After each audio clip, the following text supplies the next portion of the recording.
Good evening മാറ്റിനി free ബിനാറിലേക്ക് എല്ലാവർക്കും സ്വാഗതം. അപ്പൊ അതുപോലെ മൈൻഡ്ഫുൾ മെഡിറ്റേഷന്റെ ദിവസമാണെന്ന്.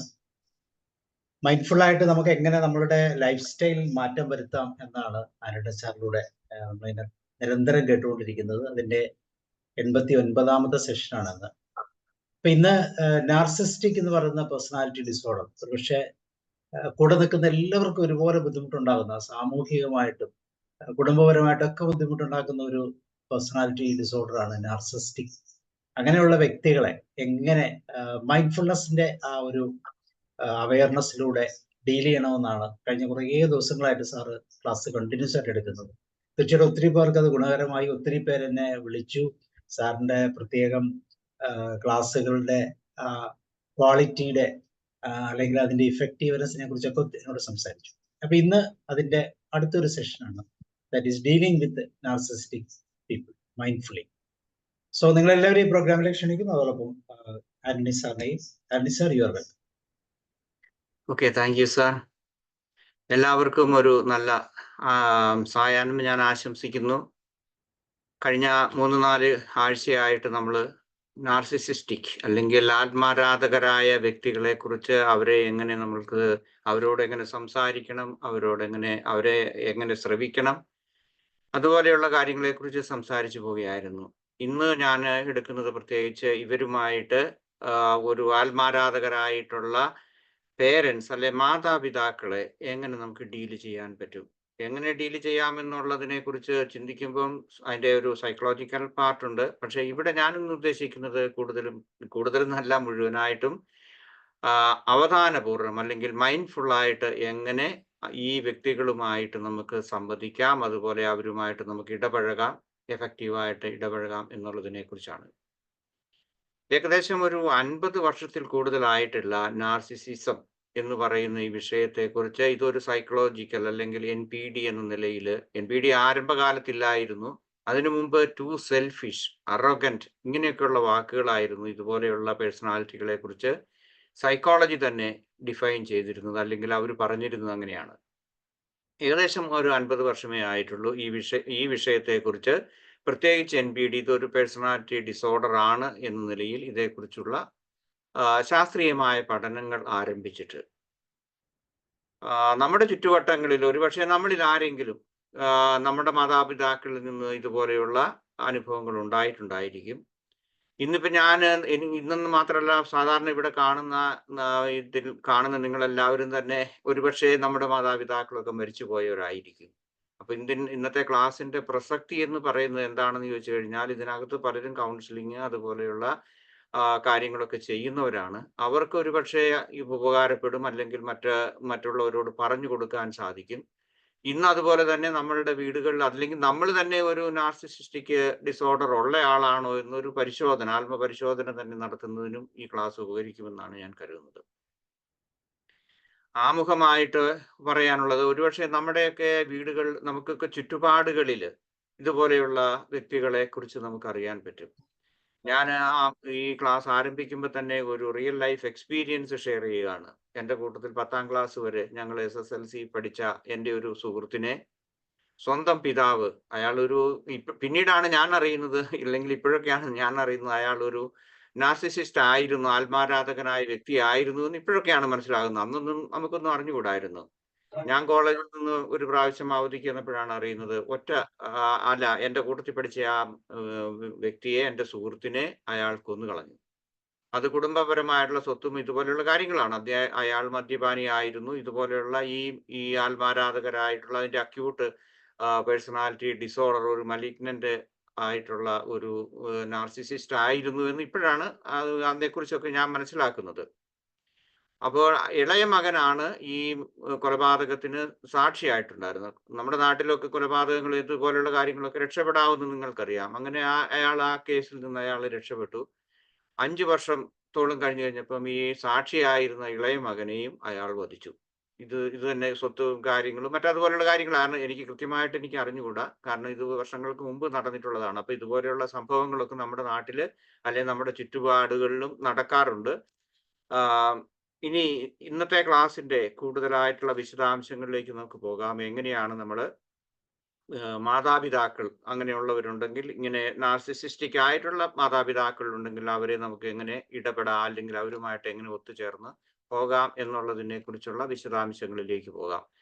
ഇനി അടുത്ത 4 ആഴ്ചത്തേക്ക് ഇന്നത്തെ ക്ലാസ്സിന്റെ ഇതുപോലെയാണ് പാർട്ട്ണർമാരെ, അല്ലെങ്കിൽ നമ്മൾ ഭാര്യ ഭർത്തൃ ബന്ധങ്ങളിൽ നാർസിസിസ്റ്റിക് ആയിട്ടുള്ള വ്യക്തികളുണ്ടെങ്കിൽ അവരെ എങ്ങനെ കൈകാര്യം ചെയ്യാം, നമ്മളുടെ ചുറ്റുപാട് അല്ലെങ്കിൽ നമ്മളുമായിട്ടുള്ള നാർസിസിസ്റ്റിക് ആയിട്ടുള്ള സുഹൃത്തുക്കൾ ഉണ്ടെങ്കിൽ അവരെ എങ്ങനെ നമുക്ക് അവരുമായിട്ട് ഒത്തുചേർന്ന് പോകാം.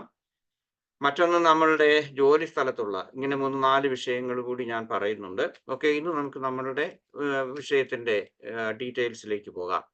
Dealing with narcissistic people mindfully എന്നുള്ളതാണ്.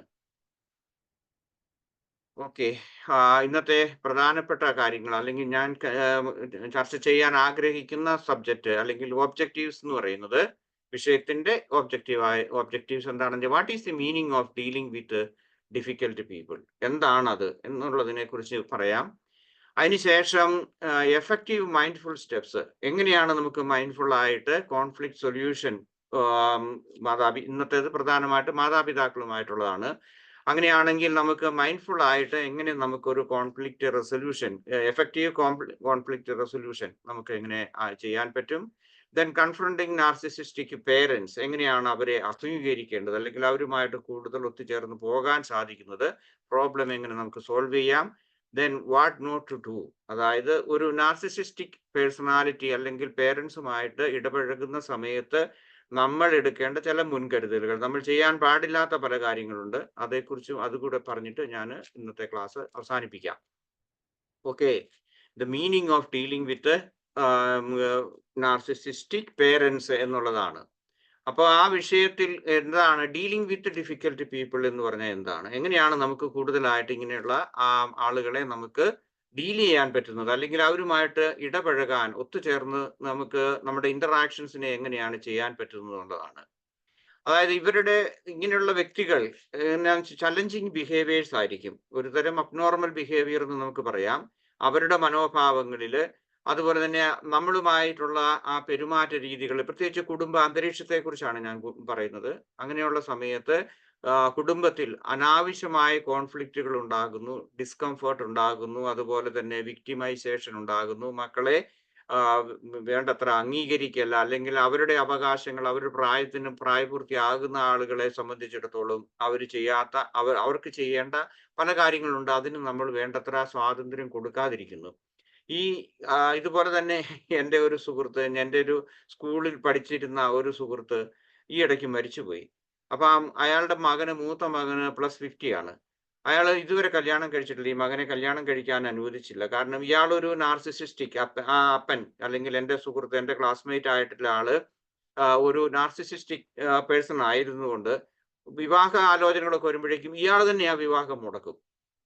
കാരണം എന്തോ അയാൾ പല കാരണങ്ങൾ കൊണ്ടാണ്, അയാൾക്ക് തന്നെ മകൻ കല്യാണം കഴിച്ച് സ്വതന്ത്രനായി അല്ലെങ്കിൽ അങ്ങനെ ജീവിക്കുന്ന കാണാൻ പറ്റിയല്ല. അയാൾ ഓരോ മുടന്തൻ ന്യായങ്ങൾ പറഞ്ഞ് അങ്ങനെ ചെയ്യുമായിരുന്നു. അപ്പൊ ഇതുപോലെയുള്ള അതൊരു ചലഞ്ചിങ് ആണ്. ഈ മകൻ വളരെയേറെ ഡിപ്രസ്ഡ് ആയിരുന്നു, ഒത്തിരി വിഷമങ്ങളൊക്കെ ഉണ്ടായിട്ടുള്ള വ്യക്തിയാണ്. അങ്ങനെയൊക്കെയുള്ള ഈ തരത്തിലുള്ള, അല്ലെങ്കിൽ ഒന്നുകിൽ ഭാര്യയോട്, മക്കളോട്, അല്ലെങ്കിൽ അയൽക്കാരോട്, ഇങ്ങനെയുള്ള എല്ലാവരോടും ഏറ്റുമുട്ടുന്ന ഒരു സ്വഭാവമുള്ള ചലഞ്ചിങ് ബിഹേവിയേഴ്സ് ഉള്ള ആളുകൾ ഉള്ള ആ രീതിയിലുള്ള പ്രവർത്തനത്തെയാണ് നമ്മൾ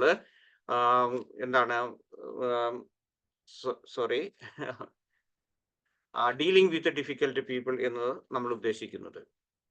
okay, then some effective mindful steps to deal with people എന്നുള്ളതിന് ഏതാനും ചില കാര്യങ്ങൾ ഞാൻ പറയാം. അതായത് പോസ് ആൻഡ് റിഫ്ലക്റ്റ്. നമ്മൾ പേരൻസിനുമായിട്ടുള്ള സംസാര രീതിയിലേക്ക് പോകുന്നതാണെന്നുണ്ടെങ്കിൽ, അല്ലെങ്കിൽ നിങ്ങൾ ഇങ്ങനെയുള്ള കൗൺസിലിംഗ് അതുപോലെയുള്ള കാര്യങ്ങൾ ചെയ്യുന്ന സമയത്താണെങ്കിലും ഉപകാരപ്പെടുന്നതാണ്. അതായത് ഒരിക്കലും ഒരു നാർസിസിസ്റ്റിക് ആയിട്ടുള്ള പേരൻസിനോട്, അല്ലെങ്കിൽ പിതാവിനോടോ മാതാവിനോടോ നമ്മൾ എടുത്തു ചാടി ഒരു കാര്യങ്ങളും പറയാതിരിക്കാൻ വേണ്ടി ശ്രമിക്കണം. നമ്മൾ പോകുന്നതിന് മുൻപ് നമ്മളുടെ ആ മാനസിക അവസ്ഥ എന്താണെന്നുള്ളതിനെ കുറിച്ച് ഒരു ചെക്ക് ലിസ്റ്റ് ഉണ്ടാക്കുന്നത് നല്ലതാണ്. ഇപ്പോൾ ഞാൻ ഇവരെ അഭിമുഖീകരിക്കുന്ന സമയത്ത് ഇവരെ വേണ്ട വിധത്തിൽ ഇവരോട് കാര്യങ്ങൾ കാര്യകാരണ സഹിതം പറയാൻ എനിക്ക് സാധിക്കുമോ എന്നുള്ളതിനെ കുറിച്ചുള്ള ഒരു വ്യക്തമായ ഒരു ധാരണ നമുക്കുണ്ടാകണം. അത് നമുക്കുണ്ടാകുന്നില്ലെങ്കിൽ, ഞാൻ ഒരു മൈൻഡ്ഫുൾനെസ്സിനെ കുറിച്ചാണ് എപ്പോഴും ക്ലാസ് എടുക്കുന്നത്. അതുകൊണ്ട് ഞാൻ പറയുന്നു, നമ്മൾ ഗ്രൗണ്ട് വർക്ക് നമ്മൾ ചെയ്യണം. അതിനകത്ത് ചെയ്യാവുന്നത്, നമ്മൾ സംസാരിക്കുന്ന അത് എസ്കലേറ്റ് ചെയ്യാതിരിക്കാൻ വേണ്ടി, അത് പൂർണ്ണമായിട്ടും വിട്ടുപോകാതെ ഒരു കോൺഫ്ലിക്റ്റിലേക്ക് വരാതിരിക്കാൻ വേണ്ടി നമുക്ക് വേണമെങ്കിൽ ബ്രീത്തിങ് എടുക്കാം. അതുപോലെ തന്നെ നമ്മളുടെ ശാരീരികമായിട്ടുള്ള, നമ്മളുടെ ശാരീരികവും മാനസികവുമായിട്ടുള്ള ആ സിറ്റുവേഷൻ എന്താണ് എന്നുള്ളത് മനസ്സിലാക്കി നമ്മൾ കൃത്യമായിട്ടുള്ള ഒരു ധാരണയോടുകൂടി ഒന്ന് പ്രിപ്പയർ ചെയ്ത് ഒരു ഹോംവർക്ക് ചെയ്തതിന് ശേഷം മാത്രമേ ഇങ്ങനെയുള്ള മാതാപിതാക്കളെ നമ്മൾ സമീപിക്കാവുള്ളൂ. ഒന്നാമത്തെ കാര്യം. അടുത്തത് ലിസൺ മൈൻഡ്ഫുള്ളി. ഓക്കെ, ലിസൺ മൈൻഡ്ഫുള്ളിയെ കുറിച്ച് തന്നെ ഞാൻ ഹൗ ടു ലിസൺ മൈൻഡ്ഫുള്ളി എന്നുള്ളതിന് കഴിഞ്ഞ ക്ലാസ് എടുത്തതാണ്. അപ്പം നമ്മൾ അവരെ വേണ്ട വിധത്തിൽ അറിയാൻ വേണ്ടിയിട്ട്, മൈൻഡ്ഫുൾ ആയിട്ട് നമ്മൾ അറിയുന്നതിന് ശ്രവിക്കുന്നതിന് വേണ്ടിയിട്ടുള്ള ആ ഒരു പ്രിപ്പറേഷൻ നമ്മൾ വേണം. അതായത് നമ്മൾ ഇടയ്ക്ക് കയറി സംസാരിക്കരുത്. അവർ പറയുന്നത് പൂർണ്ണമായിട്ടും മനസ്സിലാക്കാൻ വേണ്ടി നമ്മൾ നോക്കണം. So pay attention to the other person's perspective. അയാൾ പറയുന്നത് എന്താണ് എന്നുള്ള കാര്യങ്ങൾ, മാതാപിതാക്കൾ അല്ലെ ഒരു കുടുംബാന്തരീക്ഷത്തിൽ സംസാരിക്കുന്ന വിഷയങ്ങൾ കൂടുതലായിട്ടും വിദ്യാഭ്യാസം അല്ലെങ്കിൽ സ്വത്തുപരമായിട്ടുള്ള സാമ്പത്തികമായിട്ടുള്ള ഇങ്ങനെയുള്ള കാര്യങ്ങളെ കുറിച്ചായിരിക്കും, അല്ലെങ്കിൽ മക്കളെ സംബന്ധിച്ചിടത്തോളം ഭാവി കാര്യങ്ങളെ കുറിച്ചായിരിക്കണം. ഇങ്ങനെയുള്ള കാര്യങ്ങൾ സംസാരിക്കുന്ന സമയത്ത് ഇന്ററപ്റ്റ് ചെയ്യാതെ അത് വേണ്ട വിധത്തിൽ അവർ പറയുന്നത് എന്താണെന്ന് മനസ്സിലാക്കാനുള്ള ഒരു മാനസികാവസ്ഥ നമ്മൾ തന്നെ ക്രിയേറ്റ് ചെയ്യണം. അതിന് ശേഷമേ അവരെ അപ്രോച്ച് ചെയ്യാവുള്ളൂ. അടുത്തത് listen mindfully and actively. Okay, sorry. Then show empathy and to understand their point of view. നമ്മൾ അവർ നമ്മളോട് എമ്പതി കാണിക്കുകയല്ല, അത് തീർച്ചയാണ്. ഒരു എമ്പതിയുടേതായിട്ടുള്ള ഒരു രീതി, മനോഭാവം അവർ നമ്മളോട് കാണിക്കുകയല്ല. പക്ഷേ അവർ പറയുന്ന അവരുടെ പെർസ്പെക്റ്റീവ്, അങ്ങനെയുള്ള കാര്യങ്ങൾ എന്താണെന്ന് മനസ്സിലാക്കാനുള്ള ഒരു മാനസിക പ്രിപ്പറേഷൻ കൂടി നമുക്ക് ആവശ്യമുണ്ട്. കൂടുതൽ നമ്മൾ അവരോട് സഹാനുഭൂതി പ്രകടിപ്പിക്കാൻ, അതായത് അവർ പറയുന്ന, അല്ലെങ്കിൽ ചില സമയത്ത് അവരുടെ അഗ്രസീവ് ആയിട്ടുള്ള ബിഹേവിയർ അല്ലെങ്കിൽ പോയിന്റ് ഓഫ് വ്യൂ അല്ലെങ്കിൽ ആ പെർസ്പെക്റ്റീവ് കൂടുതൽ അവധാനപൂർവ്വം അല്ലെങ്കിൽ മൈൻഡ്ഫുൾ ആയിട്ട് മനസ്സിലാക്കാൻ വേണ്ടിയിട്ടുള്ള ഒരു എന്താണ് ആ ഒരു ധാരണ, അല്ലെങ്കിൽ അങ്ങനെയുള്ള ഒരു മാനസികമായിട്ടുള്ള ഒരു പ്രിപ്പറേഷൻ നമ്മൾ നടത്തണം. അടുത്തത് നമുക്ക് ചെയ്യാവുന്നത് ഐഡന്റിഫൈ ദ റൂട്ട് കോസ്. എന്താണ് നമ്മളുടെ പ്രശ്നം എന്നുള്ളതാണ് നമ്മൾ അറിഞ്ഞിരിക്കണം. അല്ലാതെ വെറുതെ എന്തെങ്കിലും ചെന്ന് അവരോട്, മാതാപിതാക്കളോട് സംസാരിക്കുകയല്ല. എന്തിനു വേണ്ടിയിട്ടാണ് നമ്മൾ പോകുന്നത്, എന്താണ് റൂട്ട് കോസ്, ഇന്ന് ചർച്ച ചെയ്യേണ്ട വിഷയം എന്താണെന്നുള്ളതിനെ കുറിച്ച് നമുക്ക് നമുക്ക് ഒരു ഗാഢമായിട്ടുള്ള ഒരു അറിവുണ്ടാകണം. അല്ലാതെ ഏതെങ്കിലും തരത്തിലുള്ള അവരുടെ സ്വഭാവ രീതികളെ കുറിച്ചോ, അല്ലെങ്കിൽ അത് എന്തെങ്കിലും തരത്തിലുള്ള ഒരു സിംറ്റം അല്ലെങ്കിൽ അവരുടെ പെരുമാറ്റ രീതികളെ കുറിച്ച് മാത്രം കംപ്ലൈന്റ് ചെയ്യാൻ വേണ്ടിയിട്ടല്ല നമ്മൾ പോകേണ്ടത്. നമുക്കൊരു റൂട്ട് കോസ് ഉണ്ടാകണം അവരോട് സംസാരിക്കേണ്ടതിന്റെ. അതിനെക്കുറിച്ചുള്ള വ്യക്തമായ ധാരണയോടുകൂടി ആ വിഷയത്തെക്കുറിച്ച് സംസാരിക്കാൻ വേണ്ടി നമ്മൾ പോകണം. അടുത്തത് കമ്മ്യൂണിക്കേറ്റ് ക്ലിയർലി. അതായത് നമ്മൾ അവരോട് സംസാരിക്കുന്ന സമയത്ത് നമ്മളുടെ ഫീലിങ്സ്, അതുപോലെ നമ്മുടെ തോട്ട്സ് അല്ലെങ്കിൽ നമ്മുടെ വികാരങ്ങള് വ്യക്തമായിട്ട്, സത്യസന്ധമായിട്ട്, റെസ്പെക്റ്റോടു കൂടി പറയാൻ വേണ്ടിയിട്ട് നമ്മൾ ശ്രമിക്കണം.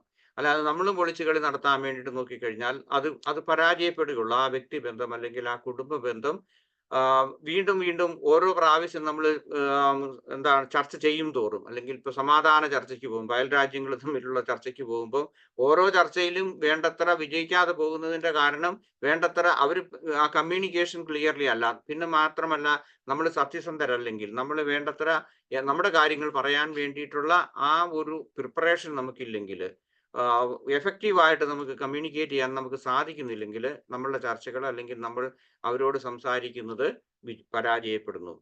Then agree on the problem. എന്താണ് നമ്മളുടെ പ്രോബ്ലം എന്നുള്ളതിനെ കുറിച്ച്, അല്ലെങ്കിൽ അവരുടെ പ്രോബ്ലം എന്താണ് എന്നുള്ളതിനെ കുറിച്ച് നമ്മൾ ഈ സംസാരിക്കുന്ന സമയത്ത് കൃത്യമായിട്ട് നമ്മൾ ഡിഫൈൻ ചെയ്യണം.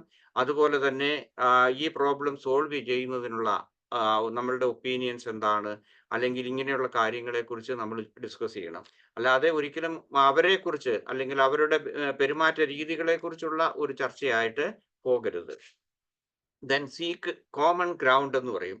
അതായത് identify the areas of agreement. നമുക്ക് ചർച്ച ചെയ്യുന്ന വിഷയത്തിൽ നമുക്കൊരു കോമൺ ആയിട്ടുള്ള ഒരു ഗ്രൗണ്ട് ഉണ്ടായിരിക്കണം. അവർക്ക് അവരുടേതായിട്ടുള്ള എന്താണ് അഭിപ്രായങ്ങൾ ഉണ്ടാകും, അല്ലെങ്കിൽ അവർക്ക് അവരുടേതായിട്ടുള്ള കാഴ്ചപ്പാടുകൾ ഉണ്ടാകും. ഇങ്ങനെയുള്ളതിനോടൊപ്പം തന്നെ നമുക്ക് നമ്മുടേതായിട്ടുള്ള കാര്യങ്ങൾ ഉണ്ടാകും.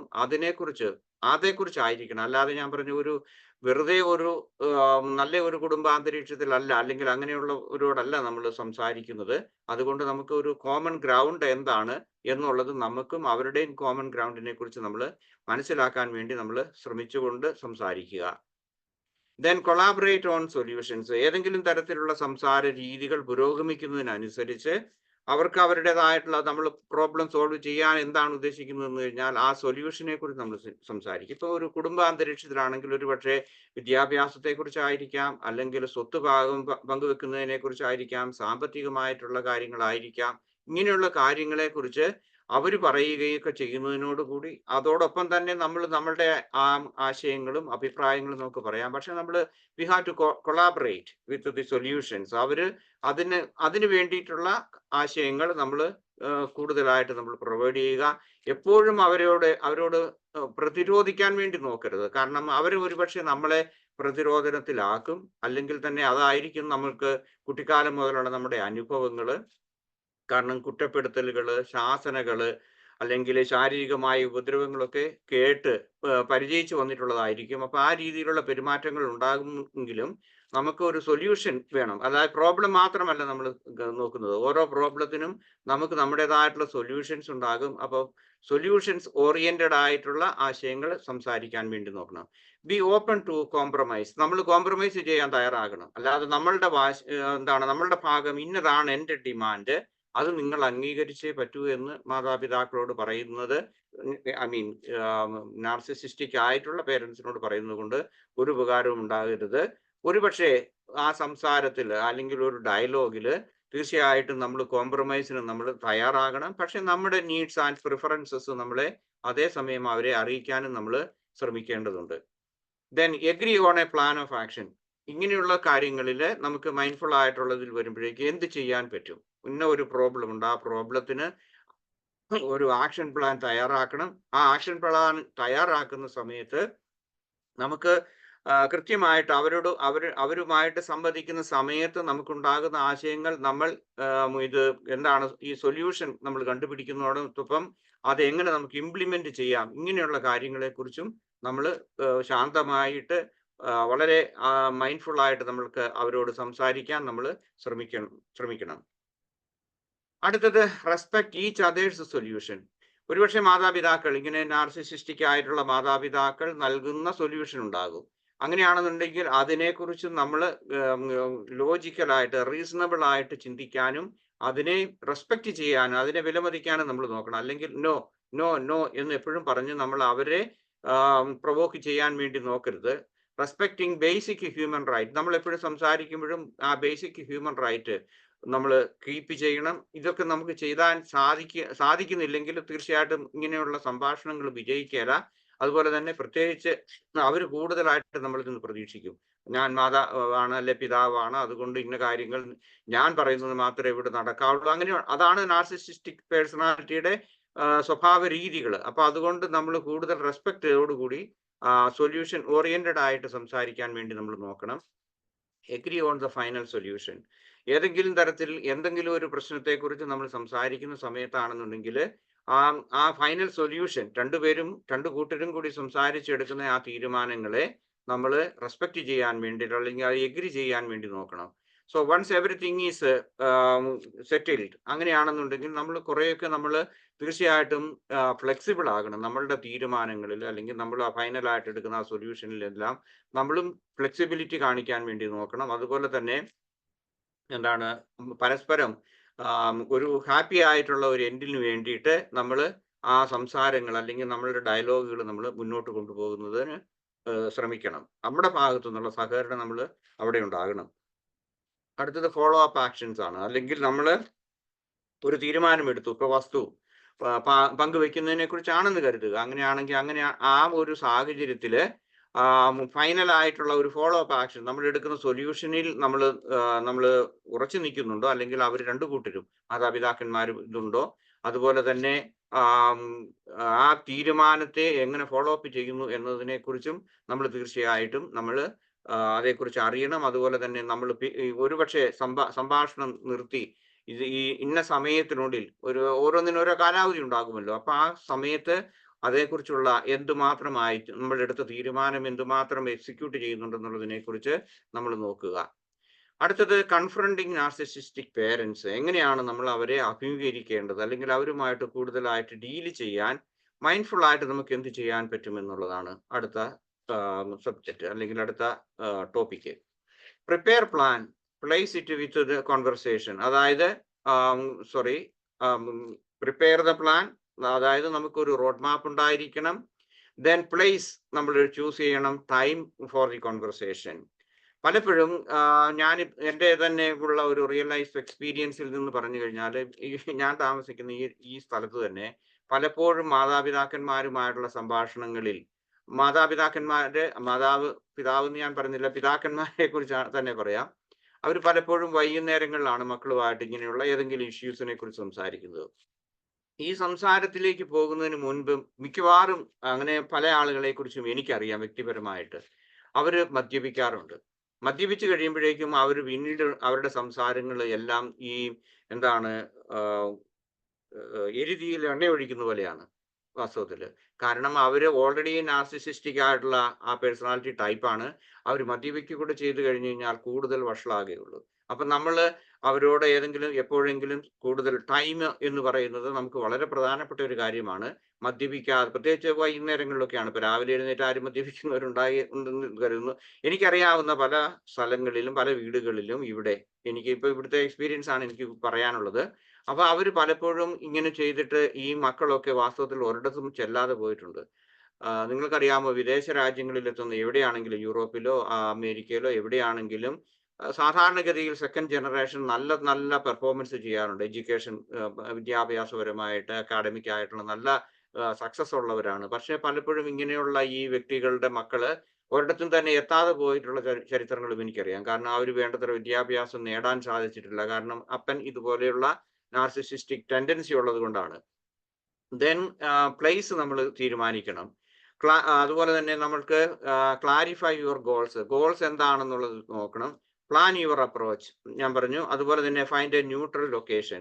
ചിലപ്പോൾ ഒരു പക്ഷേ ഒത്തിരി ഷൗട്ട് ചെയ്യുകയും അതുപോലെ തന്നെ ചീത്ത വിളിക്കുക അങ്ങനെയൊക്കെയുള്ള ചെയ്യുന്ന ഒരു മാതാപിതാക്കളിൽ നിന്നാണെന്നുണ്ടെന്നുണ്ടെങ്കിൽ, ഒച്ചപ്പാടുണ്ടാക്കുന്നവരാണെന്നുണ്ടെങ്കിൽ നമ്മൾ വേണമെങ്കിൽ പുറത്തിരുന്ന് സംസാരിക്കാം, അല്ലെങ്കിൽ നമുക്കൊരു ഗാർഡനിൽ പോകാം, അല്ലെങ്കിൽ അതുപോലെയുള്ള ഒരു പ്ലേസ് നമുക്ക് തീരുമാനിക്കാം.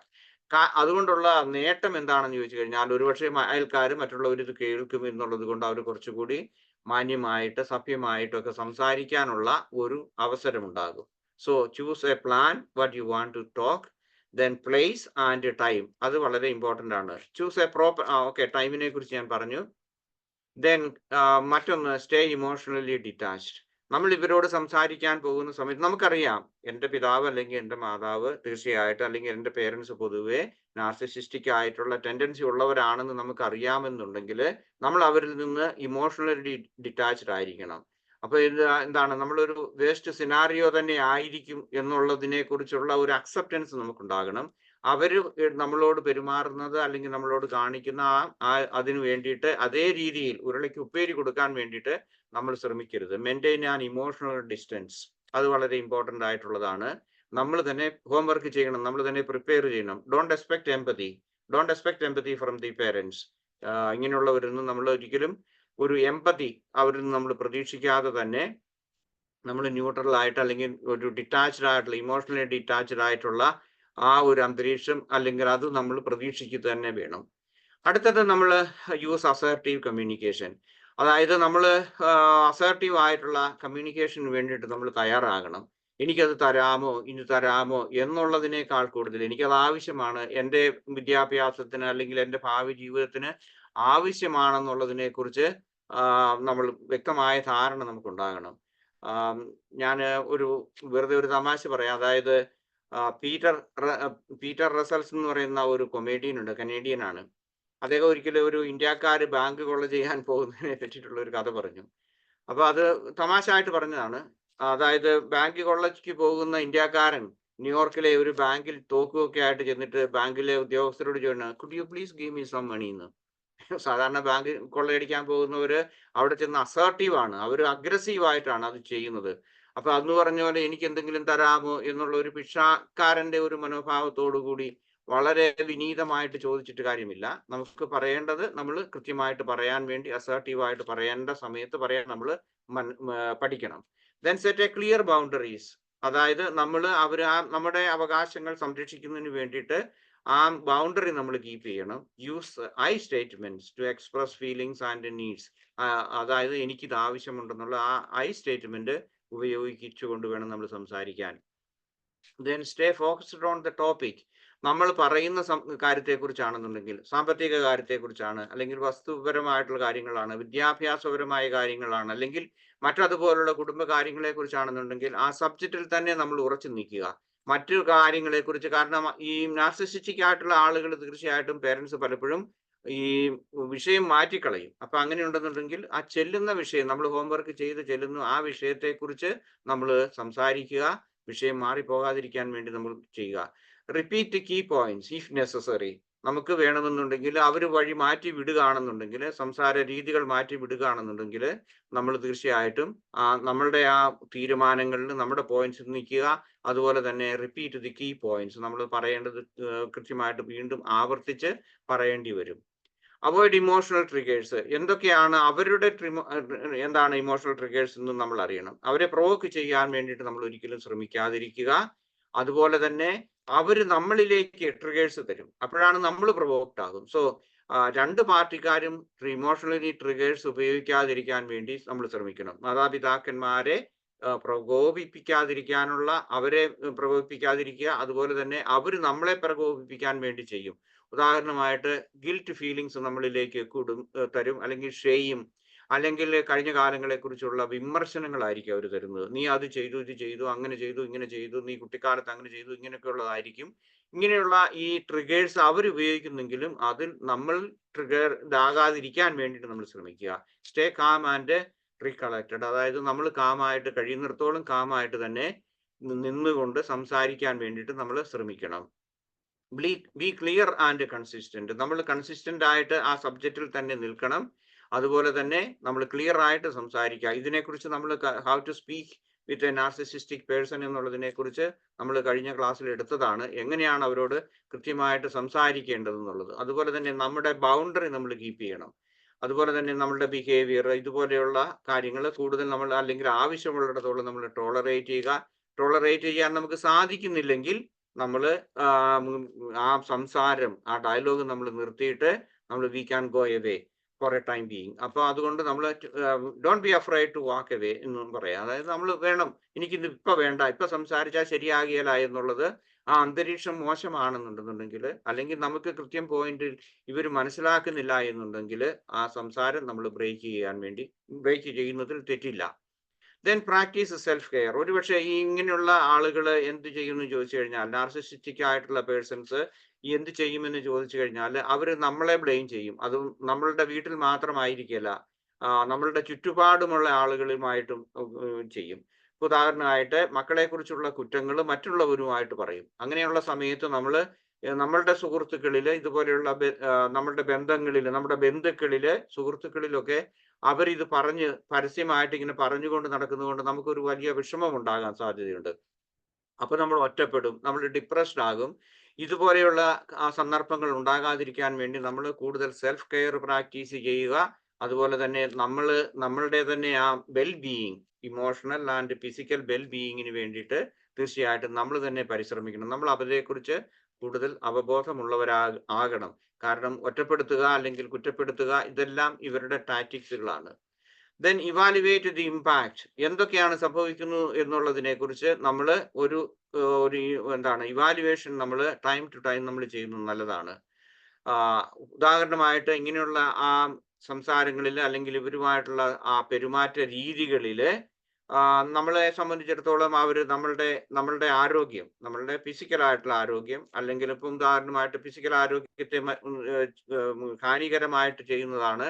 ഒന്നുകിൽ നമ്മൾ മദ്യപിക്കുക, നമ്മൾ മദ്യപാനത്തിലേക്ക് പോകുക, അല്ലെങ്കിൽ നമ്മൾ ഡ്രഗ്സ് അബ്യൂസ് ചെയ്യുന്നതിലേക്ക് പോകാം, അല്ലെങ്കിൽ നമ്മൾ നടക്കാൻ പോകുന്നില്ല, അല്ലെങ്കിൽ നമ്മുടെ ഫിസിക്കലായിട്ടുള്ള എക്സസൈസ് ഒന്നും ചെയ്യാതെ നമ്മൾ വീട്ടിൽ വേണമെങ്കിൽ ചടഞ്ഞുകൂടി ഇരിക്കുക, ഇങ്ങനെയുള്ള കാര്യങ്ങളൊക്കെ ഉണ്ടാകും.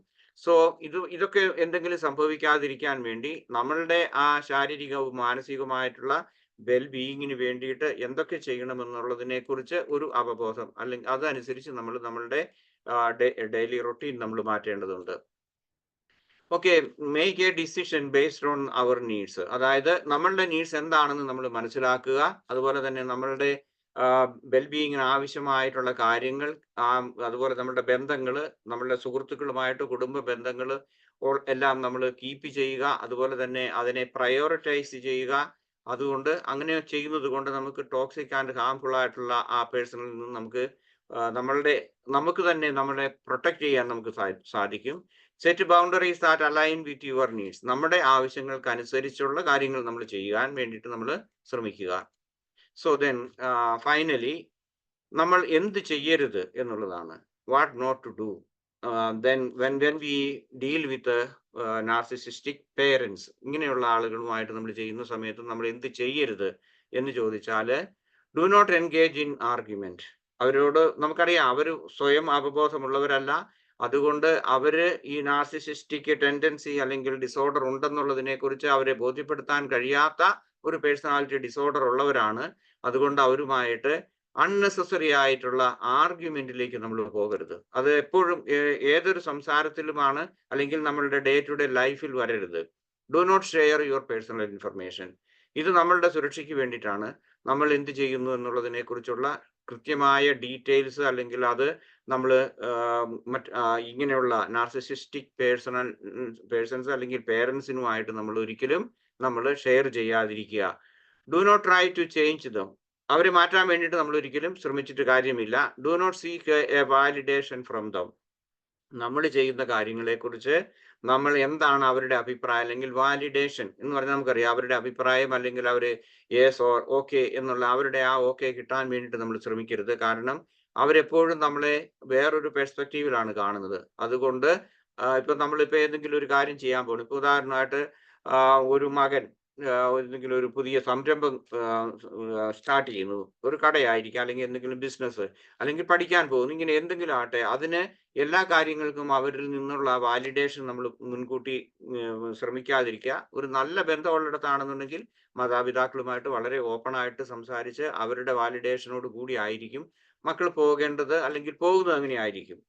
ദെൻ അടുത്തത് നമ്മൾ do not blame yourself. അവർ പറയുന്ന, കാരണം നമ്മൾ ഒത്തിരി ഈ കുറ്റപ്പെടുത്തും, അല്ലെങ്കിൽ നമ്മളെ തെറ്റുകാരാക്കാൻ വേണ്ടിയിട്ട് അവരെല്ലാ വിധത്തിലും ശ്രമിക്കും. അങ്ങനെയുള്ള സമയത്ത് നമ്മൾ ഒരിക്കലും ഒരു സെൽഫ് ബ്ലെയിമിലേക്ക് നമ്മൾ പോകരുത്. കാരണം തീർച്ചയായിട്ടും അത് ഡിപ്രഷനും അതുപോലെ മറ്റതുപോലെയുള്ള ആൽക്കഹോളിസം അല്ലെങ്കിൽ സൂയിസൈഡ് ഇങ്ങനെയുള്ള കാര്യങ്ങളിലേക്ക് പോകാൻ, ഇങ്ങനെയുള്ള വിഷമാവസ്ഥകൾ, മാനസികമായിട്ടുള്ള പ്രത്യേകിച്ച് വിഷമാവസ്ഥകളിലേക്ക് പോകും. അതുകൊണ്ട് നമ്മൾ ഒരിക്കലും നമ്മളെ തന്നെ ബ്ലെയിം ചെയ്യാൻ വേണ്ടിയിട്ട് ശ്രമിക്കരുത്. Then do not over accommodate their needs. മാതാപിതാക്കളുമായിട്ട് സംസാരിക്കുന്ന സമയത്ത് അവരുമായിട്ട് കൂടുതലായിട്ട് വിട്ടുവീഴ്ച ചെയ്യരുതെന്നല്ല ഞാൻ പറയുന്നത്, വിട്ടുവീഴ്ച ചെയ്യണം. പക്ഷെ ഓവർ അക്കോമഡേറ്റ് ചെയ്യാൻ വേണ്ടിയിട്ട് നമ്മൾ ശ്രമിക്കരുത്. എല്ലാം നമ്മൾ സ്വീകരിക്കുന്നു എന്നുള്ളതില്ല. കാരണം നമുക്ക് നമ്മുടേതായ ഒരു സ്പേസ് ഈ ലോകത്തുണ്ട്, ജീവിതത്തിലുണ്ട്. അത് അംഗീകരിക്കാൻ തയ്യാറില്ലെങ്കിൽ അതിനെപ്പറ്റി സംസാരിക്കുക. അത് നേടിയെടുക്കാൻ വേണ്ടി നമ്മൾ ന്യായമായ രീതിയിൽ, മാന്യമായ രീതിയിൽ നമ്മൾ പരിശ്രമിക്കുക, അല്ലെങ്കിൽ അതിനെക്കുറിച്ച് സംസാരിക്കുക. അതല്ലാതെ അവരെ എല്ലാത്തിനും യെസ് ഓക്കെ എന്ന് പറയുന്ന ഒരു ഇതാകരുത്. Then do not isolate yourself. Isolate yourself എന്ന് പറയുമ്പോൾ നമുക്ക് കുടുംബത്തിൽ നിന്നാകാം, നമ്മുടെ സുഹൃത്തുക്കളിൽ നിന്നാകാം, ബന്ധുക്കളിൽ നിന്നാകാം. ഇവരെല്ലാം നമ്മളെ കുറ്റപ്പെടുത്തിക്കൊണ്ടിരിക്കുന്നത് കൊണ്ട് നമ്മൾ ഐസൊലേറ്റ് ചെയ്യരുത്. നമ്മുടെ ആ ഫ്രണ്ട്ഷിപ്പ് നമ്മൾ നിലനിർത്താൻ വേണ്ടി നമ്മൾ ചെയ്യുക. Do not get caught in guilt feelings. അല്ലെങ്കിൽ നമ്മൾ ആ ഗിൽറ്റ് ആയിട്ട് നമ്മൾ തെറ്റുകാരൻ ചെയ്തു എന്ന് പല പ്രാവശ്യം റിപ്പീറ്റഡ് ആയിട്ട് പറയുമ്പോഴേക്കും ഇതൊരു ഒരു റീഇൻഫോഴ്സ്മെന്റ് ആണ്. അങ്ങനെയുള്ള അതിലേക്ക് നമ്മൾ ആ ഗിൽറ്റ് ഫീലിങ്സിൽ ഓവറായിട്ട് നമ്മൾ പോകാതിരിക്കുക. Then do not fall into the role of a rescuer. ചിലപ്പോൾ ചില നാർസിസിസ്റ്റിക് ആയിട്ടുള്ള വ്യക്തികൾ, മാതാപിതാക്കന്മാര്, ഇതെല്ലാം അവരുടെ പെരുമാറ്റ രീതികളൊക്കെ കഴിഞ്ഞതിന് ശേഷം ചിലപ്പോൾ ഒരു ട്രിക്ക് ആയിട്ട് വരും. അല്ലെങ്കിൽ അവർ നമ്മളെ ഒന്ന് സമാധാനിപ്പിക്കാൻ വേണ്ടി, അല്ലെങ്കിൽ നമ്മുടെ കാര്യം എന്തെങ്കിലും നേടുന്നതിന് വേണ്ടിയിട്ടൊക്കെ അവർ ഒരുപക്ഷെ ഒരു അഭിനയം അവർ നടത്തും, ഒരു നാടകം, ഒരു തിയേറ്റർ അവർ നടത്തും. അതെന്താണ്? അവർക്ക് അല്ലെങ്കിൽ അവർക്ക് നമ്മുടെ സപ്പോർട്ട് ആവശ്യമുണ്ട്. ഫിസിക്കലായിരിക്കാം, മാനസികമായിരിക്കാം, സാമ്പത്തികമായിട്ടായിരിക്കാം. ഇങ്ങനെയുള്ള കാര്യങ്ങളിലേക്ക് അവര് നമ്മളെ എന്താണ് നമ്മുടെ അറ്റൻഷൻ സീക്ക് ചെയ്യും. അങ്ങനെയുള്ള സമയത്ത് നമ്മൾ ഒരു റെസ്ക്യൂവർ ആയിട്ട് അവരെ അങ്ങ് സംരക്ഷിക്കാം എന്നുള്ള ആ ഒരു തരത്തിലേക്ക് നമ്മൾ പോകരുത്. അങ്ങനെ അവരെ സംരക്ഷിക്കാനുള്ള ഇതിലേക്ക് പോകുമ്പോൾ വീണ്ടും നമ്മളെ വീഴിക്കാനുള്ള ഒരു അവസരമായിരിക്കും. സോ അതേക്കുറിച്ച് നമ്മൾ കൂടുതൽ കോൺഷ്യസ് ആയിരിക്കേണ്ടത് ആവശ്യമുണ്ട്. Do not let them to define your worth. നമ്മളുടെ വെർത്ത്, നമ്മളുടെ ഒരു വ്യക്തി എന്ന നിലയിൽ നമ്മളുടെ വെർത്തും അതുപോലെ അത് ഡിഫൈൻ ചെയ്യുന്നതിന് അവരായിരിക്കരുത്. നമ്മൾ പ്രായപൂർത്തിയായിട്ട് ഉള്ളവരാണ്, അത് നമ്മൾ തന്നെ ഡിഫൈൻ ചെയ്യണം. നമ്മളുടെ ആ സെൽഫ് വെർത്ത്, സെൽഫ് എസ്റ്റീം, അങ്ങനെയുള്ള കാര്യങ്ങളൊക്കെ നമ്മളാണ് തീരുമാനിക്കുന്നത്. അവർ നമുക്ക് തന്നിരിക്കുന്ന, അവരിൽ നിന്ന് നമുക്ക് കിട്ടിയിട്ടുള്ള അപ്പിതൃ സ്വത്ത് എന്ന് പറയുന്നത് ഒരുപക്ഷെ ഗിൽറ്റ് ഫീലിങ്സ് ആയിരിക്കും, അല്ലെങ്കിൽ മറ്റതുപോലെയുള്ള റിഗ്രറ്റ് ആയിരിക്കും, ഫ്രസ്ട്രേഷൻ ആയിരിക്കും. അത് നമ്മളെ ഓവർകം ചെയ്യാതിരിക്കാൻ വേണ്ടി നമ്മൾ ശ്രമിക്കുക. Do not depend on them for emotional support. നമ്മൾക്ക് എന്തെങ്കിലും വൈകാരികമായിട്ടുള്ള ഒരു സപ്പോർട്ടിന് വേണ്ടിയിട്ട് അവരിൽ നിന്ന് നമ്മളൊന്നും പറയരുത്. അല്ലെങ്കിൽ ഏതെങ്കിലും തരത്തിൽ നമുക്ക് ശാരീരികമായിട്ട് എന്തെങ്കിലും ബുദ്ധിമുട്ട് വന്നു, രോഗം വന്നു, അല്ലെങ്കിൽ നമുക്ക് മാനസികമായിട്ടുള്ള ഒരു സപ്പോർട്ട് അവരിൽ നിന്ന് പ്രതീക്ഷിക്കരുത്. അതിനു വേണ്ടിയിട്ട് നമ്മൾ ഒരിക്കലും അവരെ ഡിപ്പെൻഡ് ചെയ്യാതിരിക്കുക.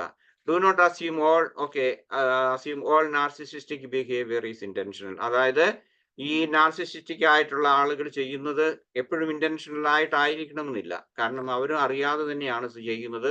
ഇത് അവർക്ക് കിട്ടിയിട്ടുള്ള കുടുംബ സാഹചര്യങ്ങൾ, അല്ലെങ്കിൽ അവരുടെ വിദ്യാഭ്യാസം, അവർ ജനിച്ചു വളർന്ന സാഹചര്യങ്ങളിൽ നിന്നാണ്. അത് മുഴുവനും അങ്ങനെ ഇന്റൻഷണൽ ആയിട്ടാണ് ചെയ്യുന്നത് നമ്മൾ വിചാരിച്ച് നമ്മളുടെ സമയം നമ്മൾ കളയാതിരിക്കുക. Okay, thank U. ഇനി എന്തെങ്കിലും ചോദ്യമുണ്ടെങ്കിൽ ചോദിക്കാം.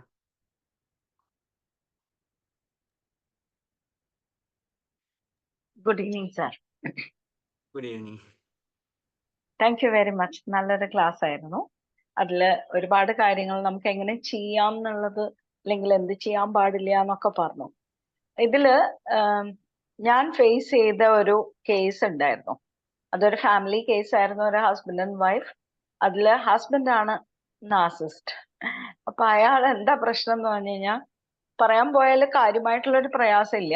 പക്ഷെ മോട്ടോർ അയാൾ പറയുമ്പോൾ മാത്രമേ ഓൺ ചെയ്യാവൂ. വീട്ടിലെ മോട്ടോർ അയാളുടെ പെർമിഷൻ ഇല്ലാതെ ഓൺ ചെയ്യാൻ പറ്റില്ല. അങ്ങനെ ആരെങ്കിലും ഓൺ ചെയ്ത് കഴിഞ്ഞാൽ അതിന്റെ മുകളിൽ അന്ന് ഫുൾ അടി ഉണ്ടാക്കും. അയാൾ ഭയങ്കരമായിട്ട് എന്താ പറയാ, ഇങ്ങനെ ഇന്റിമിഡേറ്റ് ചെയ്യുന്ന മാതിരി വളരെ ക്ലോസ് ആയി നിന്ന് പേടിപ്പിക്കും. അതിന്റെ കൂടെ ചിലപ്പോ തല്ലുംപിടിയും വരെ എത്തും. അതേമാതിരി വേറൊരു കാര്യമാണ് വാഷിംഗ് മെഷീൻ. ഒരു പ്രാവശ്യം വാഷിംഗ് മെഷീൻ യൂസ് ചെയ്ത് കഴിഞ്ഞാൽ 12 hours കറക്റ്റ് കഴിഞ്ഞിട്ട് മാത്രമേ അടുത്ത പ്രാവശ്യം യൂസ് ചെയ്യാൻ പാടുള്ളൂ. അത് ഒരു അലിഖിത നിയമം പോലെ അയാൾ പറയുന്ന ഒരു കാര്യമാണ്. അപ്പൊ എന്താണ് ഇതിന്റെ റീസൺ, എന്തിനാണ് അങ്ങനെ ചെയ്യുന്നത് എന്ന് ചോദിച്ചാൽ, അത് കേടുവരും. അത് കേടുവന്നാൽ ഞാൻ റിപ്പയർ ചെയ്യില്ല, അതുകൊണ്ട് അത് ഉപയോഗിക്കരുത്. അങ്ങനെ ആരെങ്കിലും ഉപയോഗിച്ചു എന്ന് അറിഞ്ഞു കഴിഞ്ഞാൽ പിന്നെ പൂരം പ്രശ്നങ്ങൾ. അപ്പൊ ഇങ്ങനത്തെ ഇതൊക്കെ നമുക്ക് കേൾക്കുമ്പോൾ all these are very silly. അതേമാതിരി രാത്രി 10 മണിയാകുമ്പോഴത്തേക്ക് അയാള് ഇന്റർനെറ്റ് ഓഫ് ചെയ്തിട്ട് മറ്റേ മോഡം അതിൽ നിന്ന് ഊരിയെടുത്ത് അയാൾ കിടക്കുന്നിടത്ത് കൊണ്ടുപോയി വെക്കും. അപ്പൊ ഇത്തരം ആൾക്കാരോട് ഇപ്പൊ സാറ് പറഞ്ഞ കാര്യങ്ങളൊന്നും നമുക്ക് പറഞ്ഞു ഫലിപ്പിക്കാനോ ഇല്ലെങ്കിൽ അതിൽ നിന്നും അവരെ ശരിയാക്കാനോ പറ്റില്ല.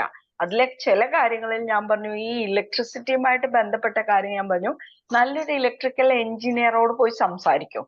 നിങ്ങൾ പറയുന്നതിൽ എന്തെങ്കിലും വാസ്തവമുണ്ടോ, അല്ലെങ്കിൽ അതിൽ എന്തെങ്കിലും കാര്യമുണ്ടോ എന്നുള്ള രീതിയിൽ ഒന്ന് അന്വേഷിച്ച് നോക്കൂ. അപ്പോ നിങ്ങൾക്ക് തന്നെ ബോധ്യപ്പെടും. കാരണം സ്വയം ഒന്ന് ബോധ്യപ്പെട്ടാൽ ചിലപ്പം ഒരു ഡിഫറൻസ് ഉണ്ടാവാലോ.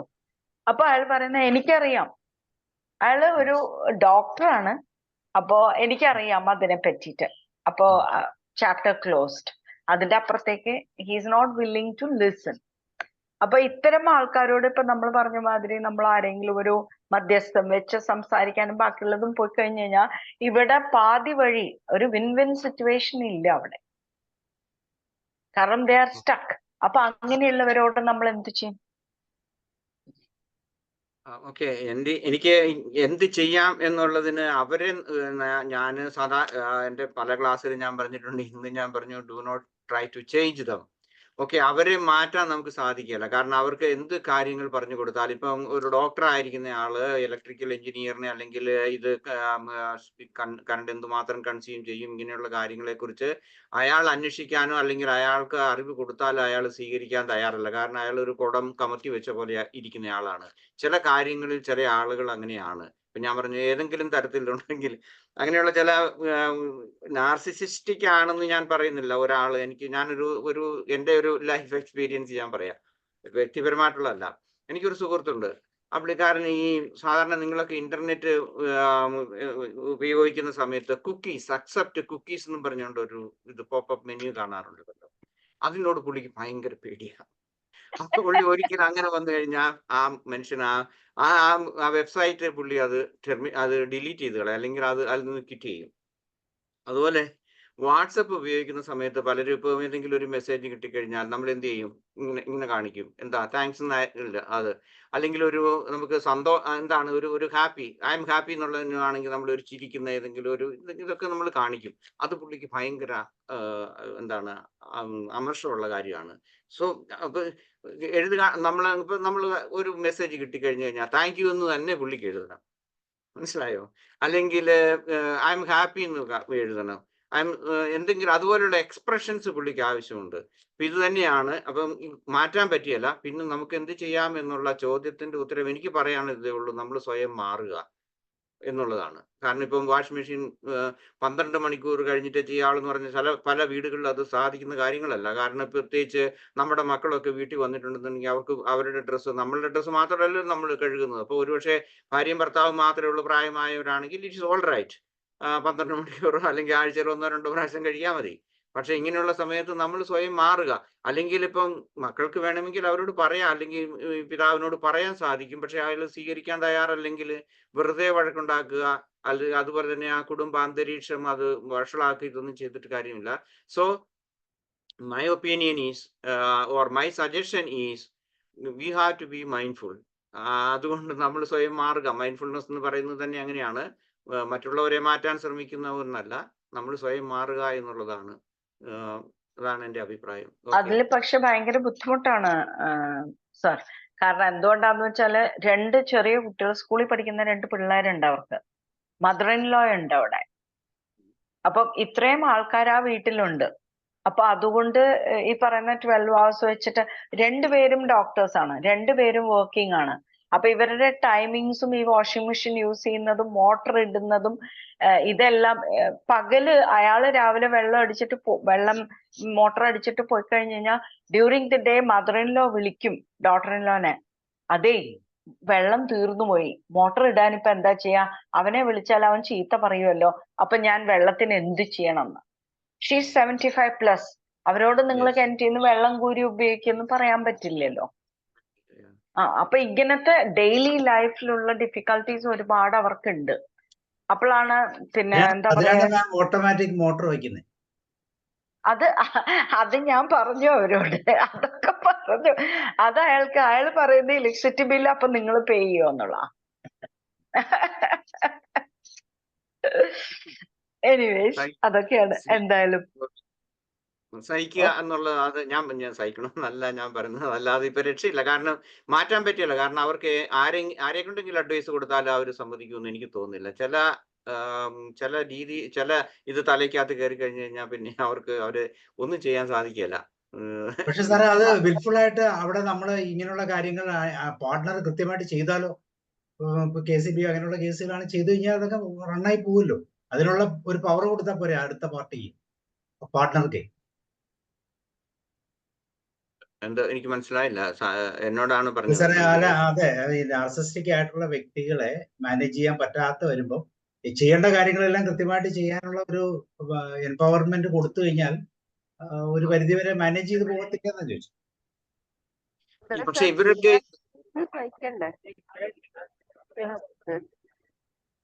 ഇവര് ഇതുപോലെയുള്ള ഫണ്ണി ഐഡിയാസ് കൊണ്ടാണ്, അല്ലെ ഇതുകൊണ്ടാണ് ഇവരുടെ തലയ്ക്കകത്ത് കയറിയിട്ടുണ്ട്. ഇലക്ട്രിസിറ്റി പോകുന്നു, അല്ലെങ്കിൽ വാഷ് മെഷീൻ കേടാകുന്നു, ഇങ്ങനെയൊക്കെയുള്ള ഓരോ കാര്യങ്ങളുണ്ട്.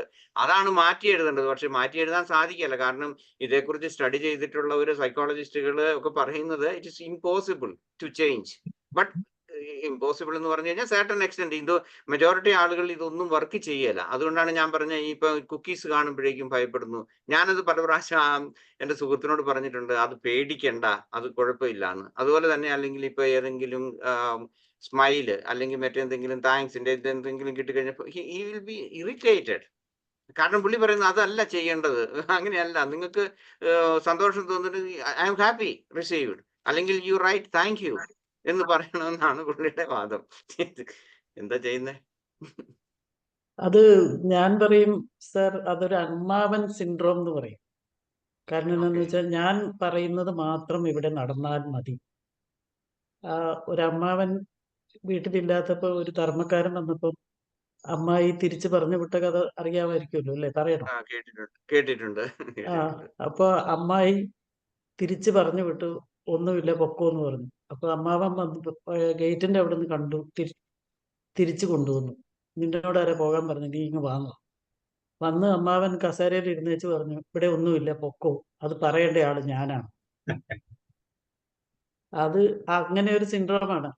ആന്റണി സാറ് പറഞ്ഞതിൻ്റെ അകത്തെല്ലാം മക്കൾ എന്ത് ചെയ്യണം, മക്കൾക്ക് വേണമെങ്കിൽ പുറത്ത് പഠിക്കാൻ പോകാം, എന്തെങ്കിലുമൊക്കെ ആൾട്ടർനേറ്റീവ് ആയിട്ടുള്ള കാര്യങ്ങൾ ചെയ്യാം, പുറത്തേക്ക് പോകാം. വൈഫ് എന്ത് ചെയ്യണമെന്ന് സാറ് അത് അടുത്ത ക്ലാസ് വരും. അടുത്ത ക്ലാസ്സിൽ വൈഫിന്റെ കാര്യം പറയുമായിരിക്കുമല്ലേ? ഞാൻ പാർട്ട്ണറിനെ കുറിച്ച് പറയുന്നുള്ളൂ. വൈഫിനെ ഈ ഹൗ ടു ഡീൽ വൈഫോ ഹസ്ബൻഡോ അത് കൂട്ടിയായിരുന്നു ഞാൻ പറഞ്ഞത്. അല്ലെങ്കിൽ ഹൗ ടു പാർട്ട്നേഴ്സ് നമുക്ക് വേണമെങ്കിൽ ജനറൽ ആയിട്ട് പറയാം. ആ രീതിയിലാണ് ഇപ്പൊ വൈഫിന് എന്ത് അങ്ങനെയുള്ളതിനെ കുറിച്ച് പറയണമെങ്കിൽ പറയാൻ കുഴപ്പമില്ല. ഞാൻ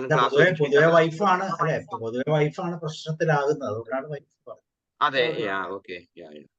മക്കൾക്ക് വേണമെങ്കിൽ എന്ത് വേണേലും പുറത്തേക്ക് പോകുമോ? ഓഫ് കോഴ്സ്, തീർച്ചയായിട്ടും അവര് മാറും. മക്കളോട് രക്ഷപ്പെട്ടോളൂ, പ്രത്യേകിച്ച് പറയൊന്നും വേണം. ഓക്കെ, നമുക്ക് മെഡിറ്റേഷൻ പോലെ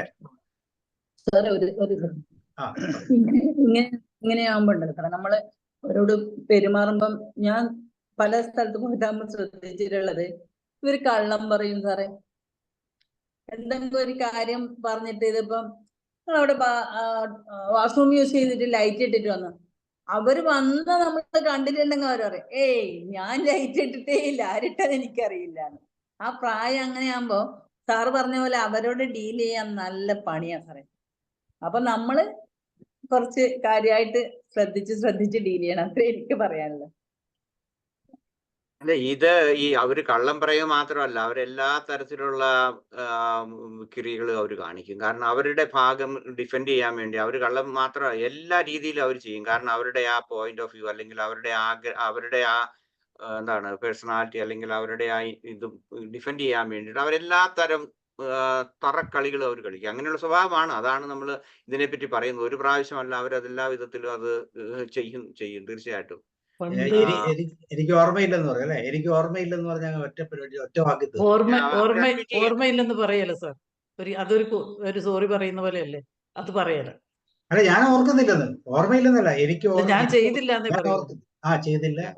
ചെയ്തില്ല, ഓർക്കുന്നില്ല എന്ന് പറഞ്ഞാൽ സോറി ആവുമല്ലോ.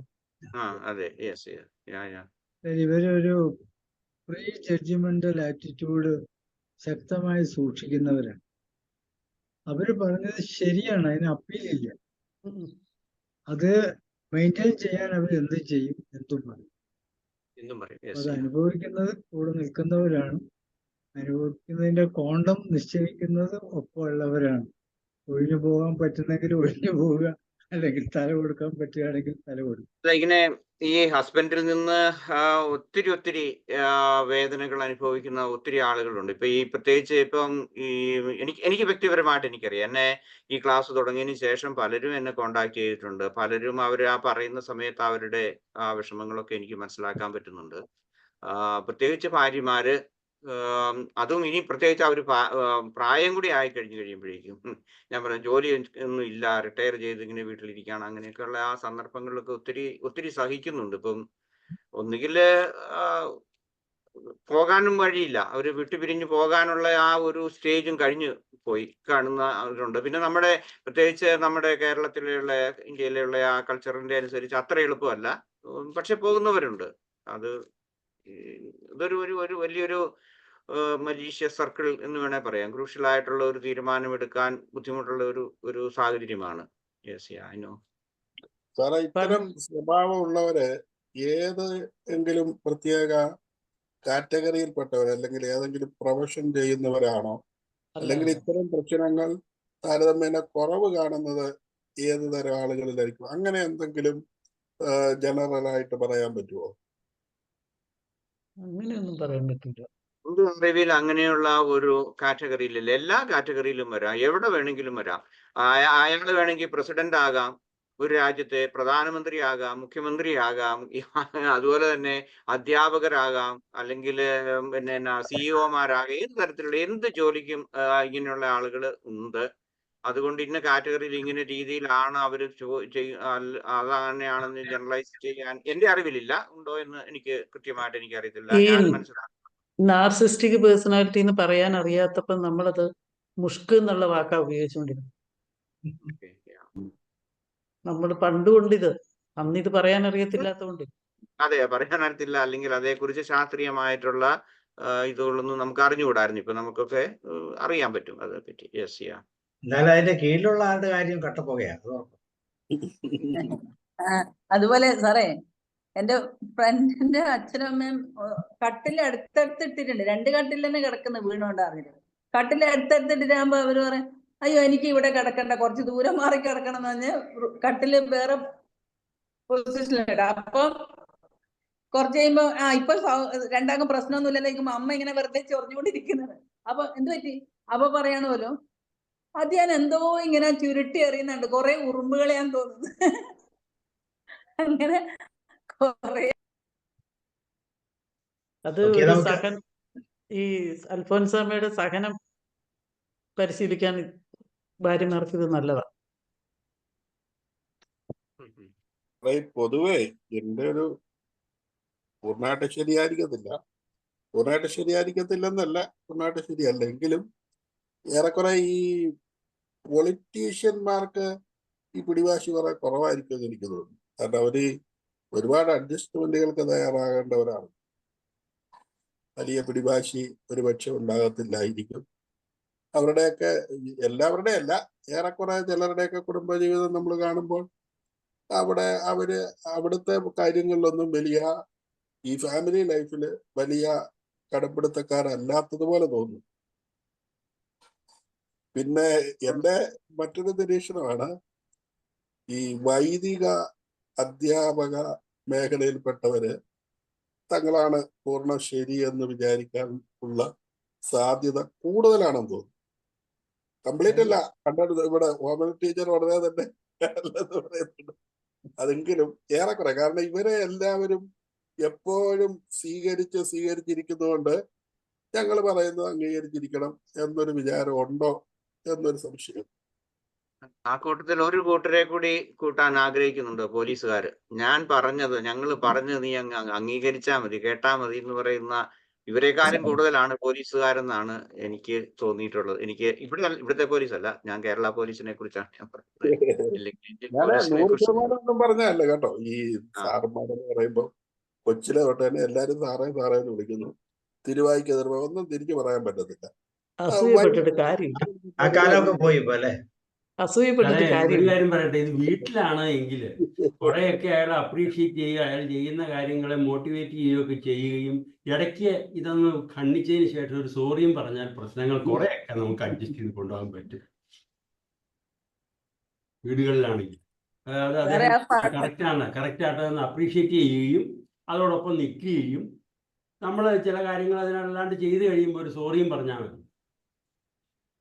വല്ലപ്പോഴും പടത്തിൽ കണ്ടില്ലേ ഫിലോമിന, ഇവിടെ തെളിയാന് പനിനീർ ഇത് പടന്ന് എനിക്ക് ഓർമ്മ. ഓക്കെ സാർ, നമുക്ക് മെഡിറ്റേഷന്റെ പാർട്ടിലേക്ക് പോകാം. Okay, okay. Okay, we start now, yeah.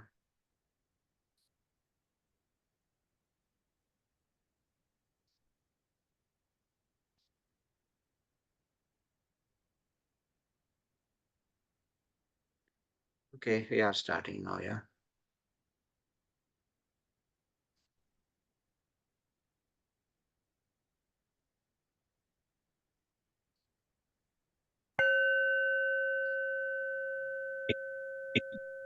നോക്കാമല്ലോ അല്ലേ? കേൾക്കാം, Okay, we കേൾക്കാം. start now, yes.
ധ്യാനത്തിലേക്ക് എല്ലാവർക്കും സ്വാഗതം.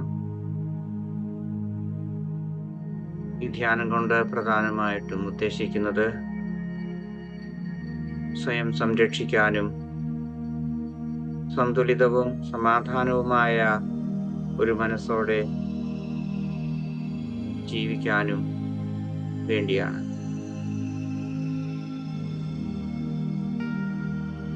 ആത്മാരാധകരായ മാതാപിതാക്കളുമായി ഇടപഴകുമ്പോൾ നമുക്കെങ്ങനെ മനസ്സും ഹൃദയവും സംരക്ഷിക്കാമെന്ന് നമുക്ക് പഠിക്കാം. ഇങ്ങനെയുള്ളവരിൽ നിന്നുള്ള അനാവശ്യമായ പെരുമാറ്റങ്ങളിൽ നിന്ന് സ്വയം സംരക്ഷിക്കാനും ഈ ധ്യാനം നിങ്ങളെ സഹായിക്കും.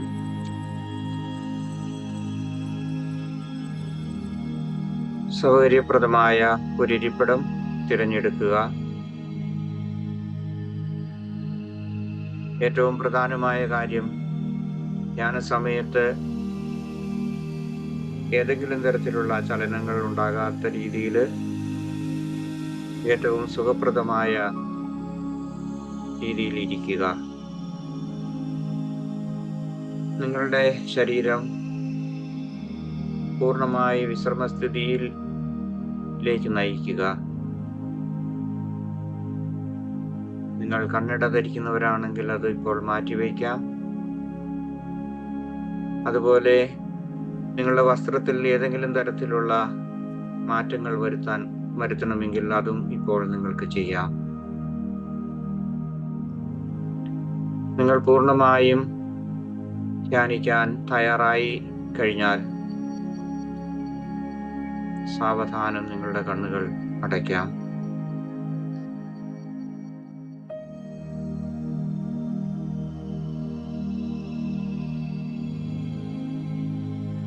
ആദ്യമായി നമ്മളുടെ ശരീരത്തെ പൂർണ്ണമായും ശാന്തവും നിശ്ചലവുമാക്കാൻ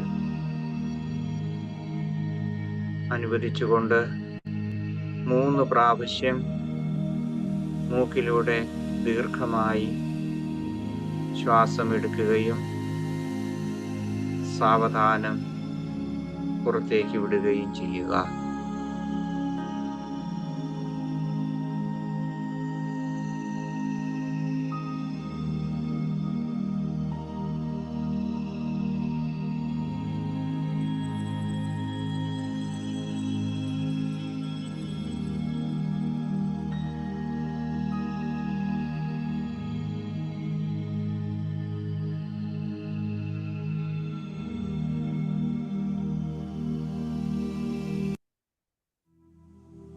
ശരീരത്തിനുണ്ടാകുന്ന വിശ്രമവും ശാന്തതയും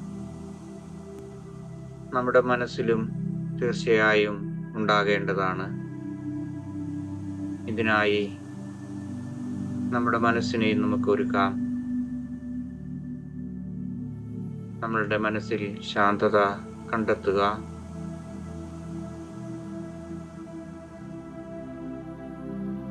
നമ്മുടെ മനസ്സിലെ ശാന്തതയെ ഇല്ലാതാക്കുന്നത് നമ്മളുടെ ഈ സമയത്തുണ്ടാകുന്ന ചിന്തകൾ, വികാരങ്ങൾ, അനുഭൂതികൾ എന്നിവയെല്ലാമാണ്. പ്രത്യേകിച്ച് ആത്മാരാധകരായ മാതാപിതാക്കളെ കുറിച്ചുള്ള ഈ ക്ലാസ് കേട്ടതിന് ശേഷം ധ്യാനിക്കുമ്പോൾ ഒരുപക്ഷെ അതുപോലെയുള്ള മാതാപിതാക്കന്മാർ നമുക്കുണ്ടായിട്ടുണ്ടെങ്കിൽ അവരെക്കുറിച്ചുള്ള ചിന്തകൾ നമ്മുടെ മനസ്സിലേക്ക് കടന്നു വരാം. അതല്ലെങ്കിൽ മറ്റേതെങ്കിലും തരത്തിലുള്ള വ്യക്തികളാകാം, അധ്യാപകരോ നമ്മുടെ കൂട്ടത്തിൽ ജോലി ചെയ്യുന്നവരോ അല്ലെങ്കിൽ നമ്മളുടെ വീട്ടിലുള്ളവരോ മറ്റാരെങ്കിലും ആകാം. ഇവരെ കുറിച്ചുള്ള ചിന്തകൾ കഴിഞ്ഞ കാലങ്ങളിൽ ഉണ്ടായിട്ടുള്ളത് അല്ലെങ്കിൽ അനുഭവങ്ങളും അതുമായിട്ടുള്ള വേദനകൾ, വികാരങ്ങളും കടന്നു വരാൻ സാധ്യതയുണ്ട്.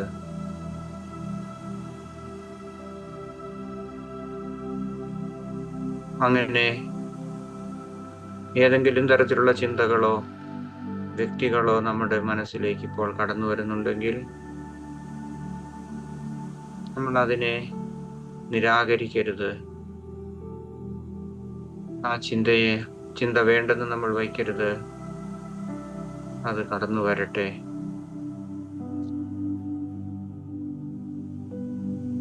പക്ഷേ അങ്ങനെയുള്ള വ്യക്തികളുടെ മുഖങ്ങളോ അതുമായി ബന്ധപ്പെട്ട സംഭവങ്ങൾ എന്തെങ്കിലും ഉണ്ടായെങ്കിൽ നമ്മൾ അതിനെ വികാരപരമായി കാണാതിരിക്കുക.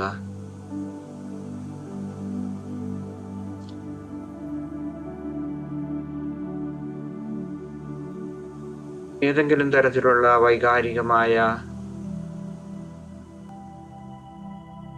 ഒരു നീക്കം നമ്മളുടെ മനസ്സിൽ ഉണ്ടാകാതിരിക്കുന്നതിന് വേണ്ടി അവരെ നമ്മളൊരു സാക്ഷിയായി അവരെ നമ്മുടെ മനസ്സിൽ, നമ്മുടെ മുമ്പിൽ നിർത്തുക. പ്രത്യേകമായ വികാരങ്ങളോ വിചാരങ്ങളോ ഒന്നുമില്ലാതെ നമ്മൾ അവരുടെ മുഖം അല്ലെങ്കിൽ ആ വ്യക്തിയെ, ആ സംഭവങ്ങളെ നമ്മൾ ഓർക്കുന്നു.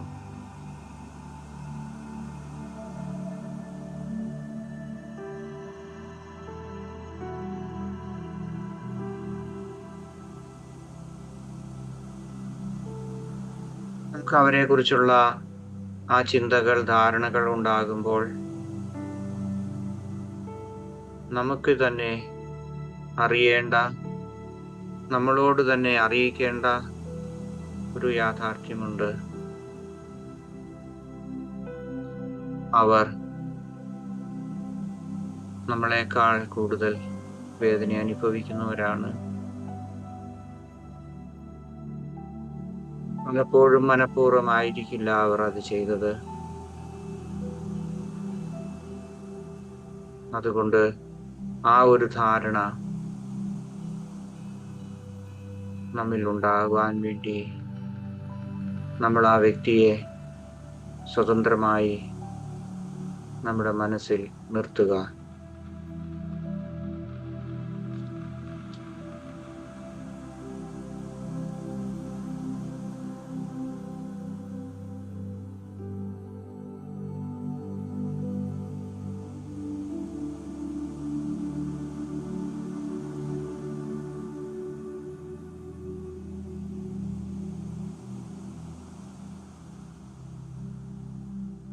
ഏതെങ്കിലും തരത്തിലുള്ള വൈകാരികമായ ക്ഷോഭം നമ്മളുടെ മനസ്സിലുണ്ടാകുന്നെങ്കിൽ ശാന്തമായ ആ ശ്വാസോച്ഛ്വാസത്തിൽ നമുക്ക് അഭയം പ്രാപിക്കാം. ഒന്നുകിൽ സാധാരണയായിട്ടുള്ള ആ ശ്വാസോച്ഛ്വാസത്തെ നമ്മൾ ശ്രദ്ധ കേന്ദ്രീകരിക്കുക, അതുമല്ലെങ്കിൽ കൂടുതൽ വിക്ഷോഭങ്ങൾ ഉണ്ടാകുന്നെങ്കിൽ ഏതാനും പ്രാവശ്യം ദീർഘമായി ശ്വസിച്ച് നമ്മളുടെ വൈകാരികമായ ആ തലം നമുക്ക് ശാന്തമാക്കാം.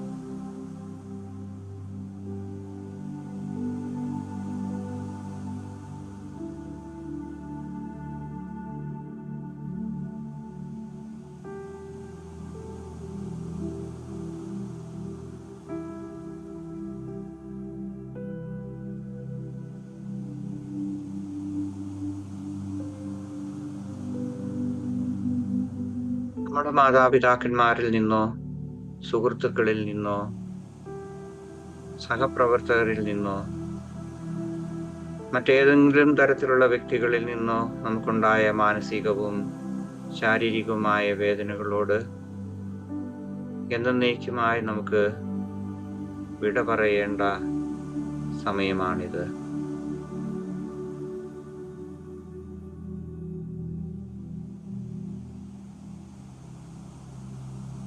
ഇങ്ങനെയുള്ള വ്യക്തിയെ അല്ലെങ്കിൽ ആ വ്യക്തിയുടെ മുഖം അല്ലെങ്കിൽ ചിത്രം നമ്മുടെ മനസ്സിൽ നിലനിർത്തിക്കൊണ്ട് അവരോട് നിരുപാധികം ക്ഷമിക്കുന്നതായി നമ്മുടെ മനസ്സിൽ നമുക്ക് ആവർത്തിച്ചു പറയാം.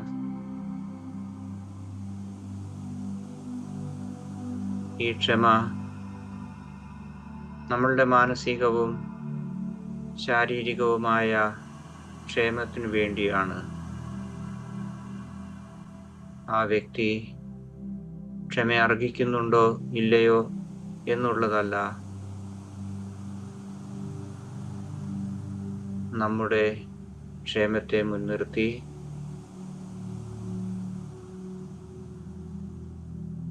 പലതവണ ആ വ്യക്തിയോട് ക്ഷമിക്കുന്നതായി നിങ്ങളുടെ മനസ്സിൽ നിങ്ങൾക്ക് ഏറ്റുപറയാം.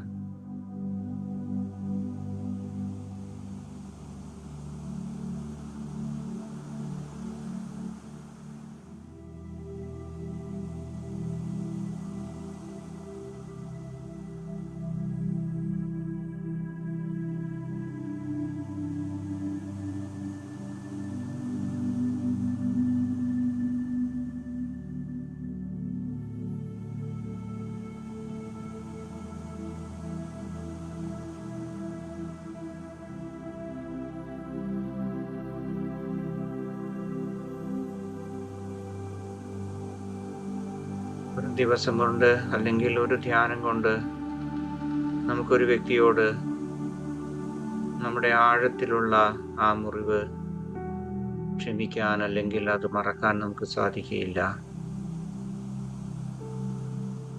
ഇനിയും ധ്യാനിക്കുന്ന സമയത്ത്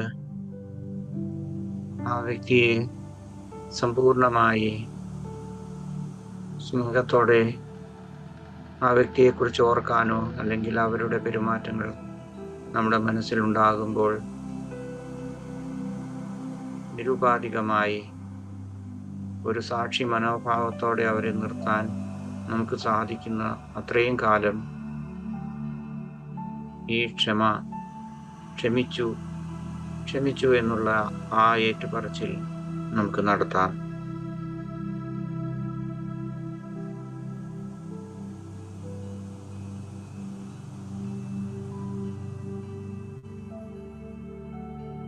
നമ്മുടെ ഹൃദയത്തിൽ ആ വ്യക്തിയോടുള്ള സ്നേഹവും വാത്സല്യവും ഉണ്ടാകുന്നതുവരെ എത്ര നാൾ വേണമെങ്കിലും നമുക്ക് ഈ ക്ഷമയുടെ വാക്കുകൾ മനസ്സിൽ ആവർത്തിക്കാം.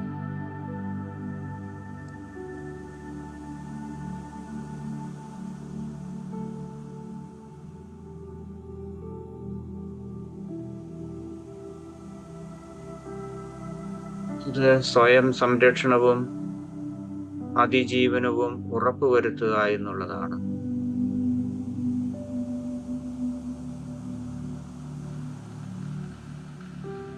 ഇതിനായി പക്ഷെ ആ വ്യക്തി ഇപ്പോൾ ജീവിച്ചിരിപ്പില്ലായിരിക്കാം, അതുമല്ലെങ്കിൽ അവരുമായുള്ള ആ സഹവാസം ഇന്ന് നമുക്കുണ്ടായിരിക്കുകയില്ല.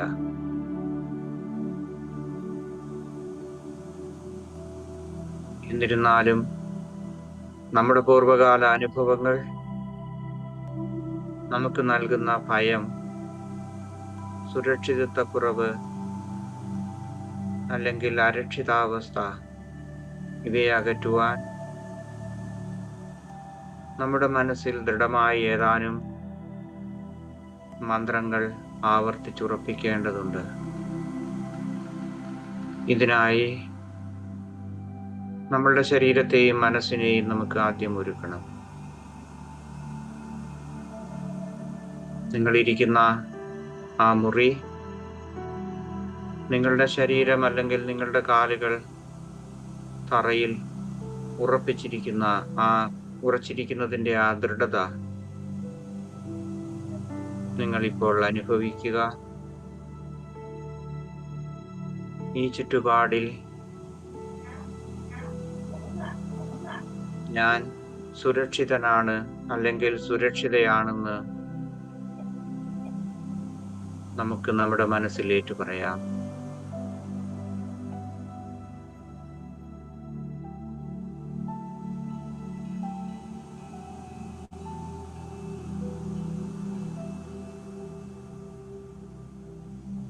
ആ സുരക്ഷിതത്വത്തിൻ്റെ ഒരു കവചം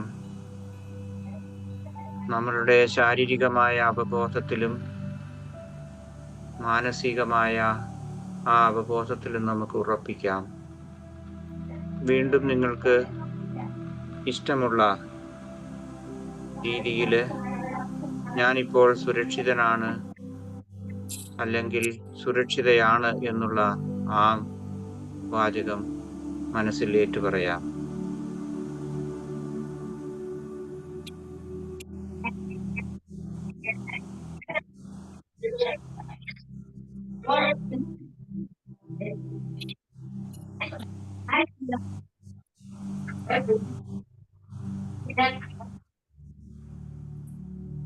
ധ്യാനം അവസാനിപ്പിക്കുന്നതിന് മുൻപ് നമ്മുടെ ശ്വാസോച്ഛ്വാസത്തിലേക്ക് നമുക്ക് വീണ്ടും വരാം.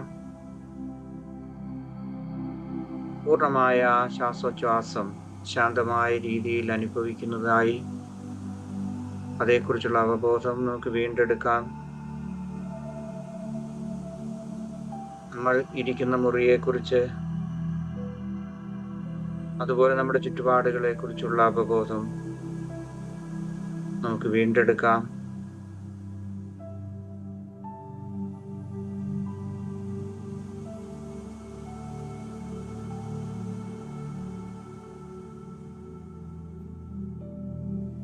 ഇനിയുള്ള ജീവിതത്തിൽ കൂടുതൽ ഉറപ്പും സ്ഥിരതയും സ്വാന്തനവും നൽകുന്നതായി ഇതുപോലെയുള്ള ധ്യാനങ്ങൾ നമുക്ക് ഉറപ്പുവരുത്തുന്നു എന്ന് നമുക്ക് നമ്മുടെ മനസ്സിൽ വിഭാവനം ചെയ്യാം.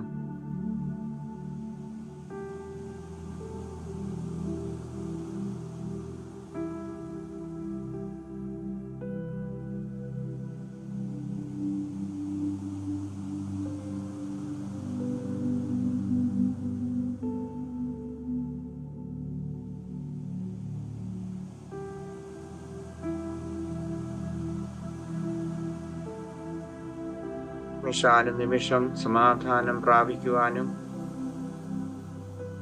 ഒരു കുറവുമില്ലാതെ അത് നിലനിർത്താനും സന്തോഷത്തോടെ ജീവിക്കാനും നമുക്ക് സ്വയം ആശംസിക്കാം.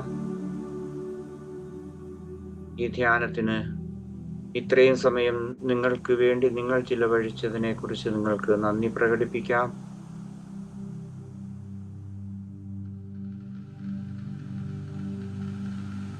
പൂർണ്ണമായ ശ്വാസോച്ഛ്വാസത്തോടുള്ള അവബോധത്തോടും നിങ്ങളിരിക്കുന്ന ചുറ്റുപാടുകളെ കുറിച്ചുള്ള അവബോധത്തോടു കൂടി നിങ്ങളുടെ കണ്ണുകളെ നിങ്ങൾക്ക് സാവധാനം തുറക്കാം. ധ്യാനം അവസാനിച്ചു.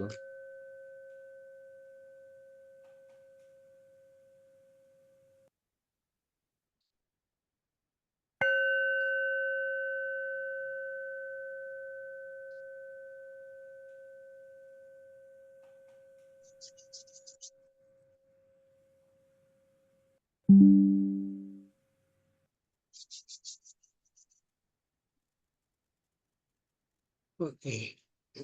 Good evening again. Thank you sir, thank U.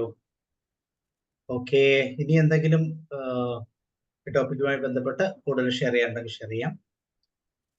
എന്തെങ്കിലും നമ്മുടെ ലൈഫ് എക്സ്പീരിയൻസിൽ ഉള്ള സാഹചര്യങ്ങളോ അല്ലെങ്കിൽ മറ്റുള്ള വ്യക്തികളുമായിട്ടുള്ള ഇന്ററാക്ഷൻസ് കിട്ടുമോ ഒക്കെ.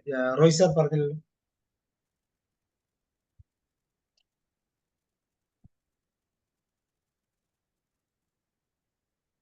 ഓക്കെ ഓക്കെ, മ്യൂട്ട് ചെയ്യാം.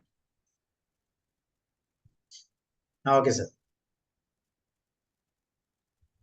സാറേ, ഇവർക്ക് ഇഷ്ടമുള്ള കാര്യങ്ങളൊക്കെ ചെയ്തു കൊടുത്ത് അവരെ റൂമൊക്കെ സെറ്റപ്പ് ആക്കി വളരെ കറപ്ഷനാണ്. അവർ വെച്ച സാധനം വെച്ചോടത്തൊക്കെ ഇരിക്കണം. വെച്ച ചെയ്ത് കഴിഞ്ഞാൽ കുറെ ഇവര് സോപ്പിടാം. പിന്നെ അവര് നമ്മൾ പറഞ്ഞ അവർ കേൾക്കും. പിന്നെ ഒരു മയപ്പെടുത്തി കൊണ്ടുവരാം. ഞാൻ പരീക്ഷിച്ചിട്ടുള്ള എന്റെ മൂത്ത ബ്രദറിനെ ഞാൻ മാത്രം പറഞ്ഞാൽ എല്ലാം മൂപ്പരൊന്നും ഒതുങ്ങുള്ളൂ. വെച്ച സാധനം അങ്ങോട്ടും ഇങ്ങോട്ടും നീങ്ങാൻ പാടില്ല. അപ്പൊ അത് കറക്റ്റായി മൂപ്പർക്ക് വായിക്കണം. നന്നായി ഒരാൾ വായിക്കണം അവരെ ഭയങ്കര ഇഷ്ടമാണ്. മൂപ്പർക്ക് ഇഷ്ടമുള്ള കാര്യങ്ങളൊക്കെ നോക്കി ചെയ്യും ചെറുപ്പം മുതല്. അപ്പൊ വലിയ കാര്യമില്ല, ഞാൻ ചെറുതാ, ഞാൻ 8-ാമനാ, 9 പേരുണ്ട്. അപ്പൊ എന്നെ വിളിക്കും, ഓളും ഇങ്ങട് വാ, നീ നീ ചെയ്, ഇപ്പോഴും എന്നെ വിളിക്കും. എന്നിട്ട് എനിക്കറിയാത്ത കാര്യം ഞാൻ അവളോട് ചോദിക്കാൻ പറയും. റിട്ടയർ ചെയ്താലും ഭാര്യ ടീച്ചർ റിട്ടയർ ചെയ്തു എന്നാലും എന്നോട് ചോദിക്കും. അങ്ങനെ എല്ലാം ഭയങ്കര ഒരു ബോർഡർ ലൈൻ. എന്തെന്നാ പറയാൻ പറ്റില്ല. ആൾക്ക് പാവാണ്, പിള്ളാണ്ട് പാവാ. പക്ഷെ ആളുകൾക്ക് പേടിയാണ് മുമ്പര്. ഒരു കാരണവരാ. അത് വാപ്പയുടെ ഭയങ്കര പൊളൈറ്റാണ് ഉപ്പ. അതിന്റെ സമാധാനത്തിന്റെ ഒരു ആൾരൂപമാണ് മറ്റുള്ളവര്. അപ്പൊ വലിക്കിങ്ങനെ മൂപ്പര് സോഫ്റ്റ് കോർണർ ഉണ്ട്, അത് അടുത്താൽ പറ്റും.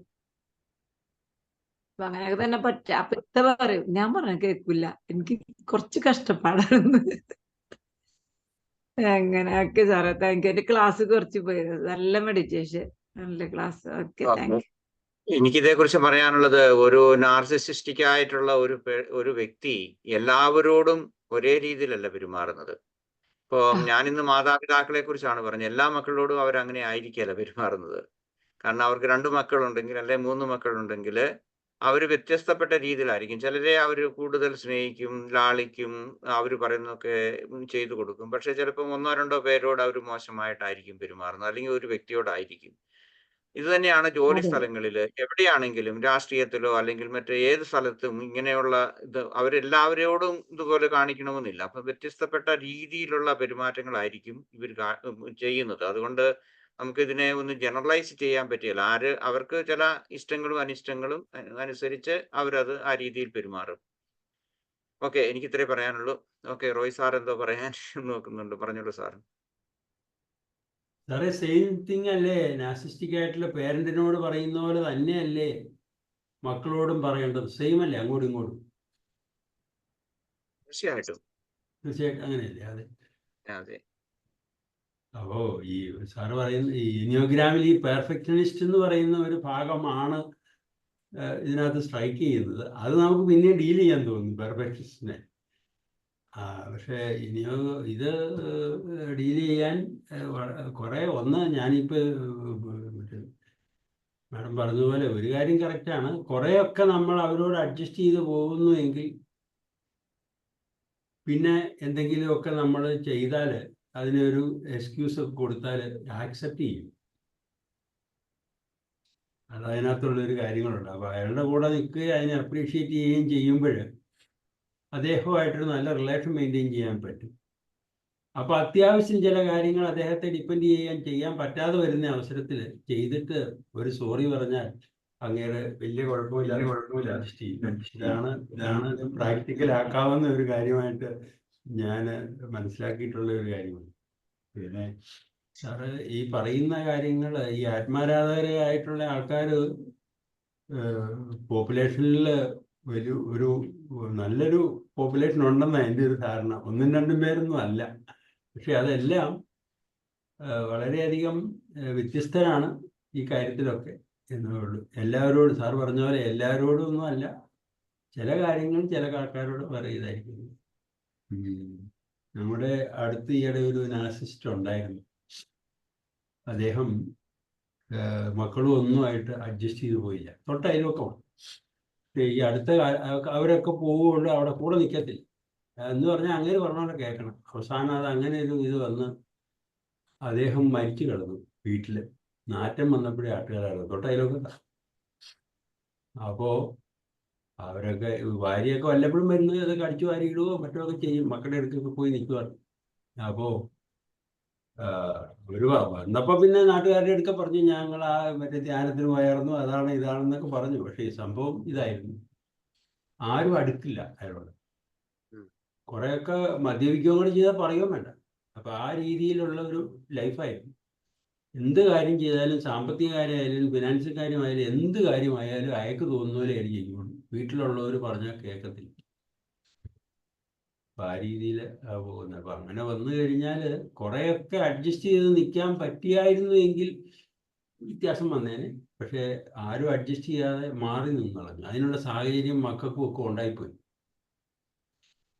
അപ്പോൾ അതുകൊണ്ട് ഇയാൾ തന്നെയായിരുന്നു ഇവിടെ. അപ്പോൾ ഇങ്ങനെ ഒരു പേഴ്സണാലിറ്റി ഉണ്ടെന്ന് പറയുമ്പോൾ ഒരു സമാധാനം കിട്ടും അറിയാൻ മേലാത്തവർക്ക്. അതനുസരിച്ച് ഒരു സമീപനത്തിനുള്ള ഇത് വരും. നേരെ മറിച്ച് ഇദ്ദേഹത്തിൻ്റെ ഒരു മെനകെട്ട സ്വഭാവമാണ് എന്ത് ആർക്കും പറ്റത്തില്ല എന്ന് വഴക്കൂടുന്ന ഒരു ഭാഗം ഒന്ന് കറക്റ്റ് ചെയ്ത് കൊടുക്കാൻ ഈ പറയുന്ന നാർസിസ്റ്റിക് പേഴ്സണാലിറ്റി എന്ന് പറയുന്ന സൈക്കോളജിക്കലായിട്ട് ഇങ്ങനൊരു കാര്യമുണ്ട്, അതിൻ്റെ ഉടമയാണ് അദ്ദേഹം എന്ന് പറഞ്ഞാൽ കുറേ വ്യത്യാസം വരും. അപ്പോൾ ഇതിപ്പോൾ സാറ് പറഞ്ഞ പോലെ ഈ ക്ലാസ്സുകളൊക്കെ കേൾക്കുമ്പോഴൊക്കെ ഒത്തിരി ആൾക്കാർക്ക് ഇതിനെക്കുറിച്ചൊരു ഉണർവുണ്ടാവും. ഇങ്ങനെ ഉള്ള ആൾക്കാരും ഒക്കെ വീട്ടിലുണ്ടെങ്കിലും വേറെ എവിടെയെങ്കിലും ഉണ്ടെങ്കിലും ഇതുപോലുള്ള നാർസിസ്റ്റിക് പേഴ്സണാലിറ്റി ആണല്ലോ അതൊന്ന് നോക്കുമ്പോൾ അവരോടൊരു സഹതാപം തോന്നും എന്ന് എനിക്ക് തോന്നുന്നത്. അതനുസരിച്ച് അഡ്ജസ്റ്റ് ചെയ്യാനും അതുവഴി നമുക്ക് നമ്മളുടെ ഒരു മാനസികാവസ്ഥ ഒന്ന് അദ്ദേഹത്തോടുള്ള സമീപനത്തിൽ വ്യത്യാസപ്പെടുത്താനും പറ്റും എന്ന് ഞാൻ മനസ്സിലാക്കുന്നു. Okay sir, thank U.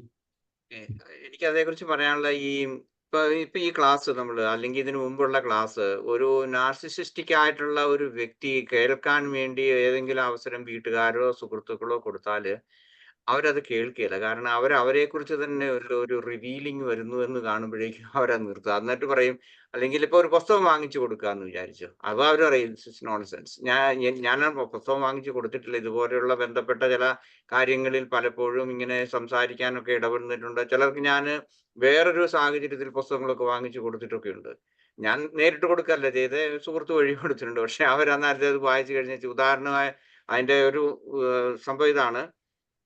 ഒരാൾക്ക് വളരെ അക്യൂട്ടായിട്ടുള്ള നടുവിന് വേദന. അപ്പം അത് ക്ലിനിക്കലി അത് സോൾവ് ചെയ്യാൻ പറ്റുന്നില്ല. കാരണം പക്ഷെ ഭയങ്കര വേദന, വേദന.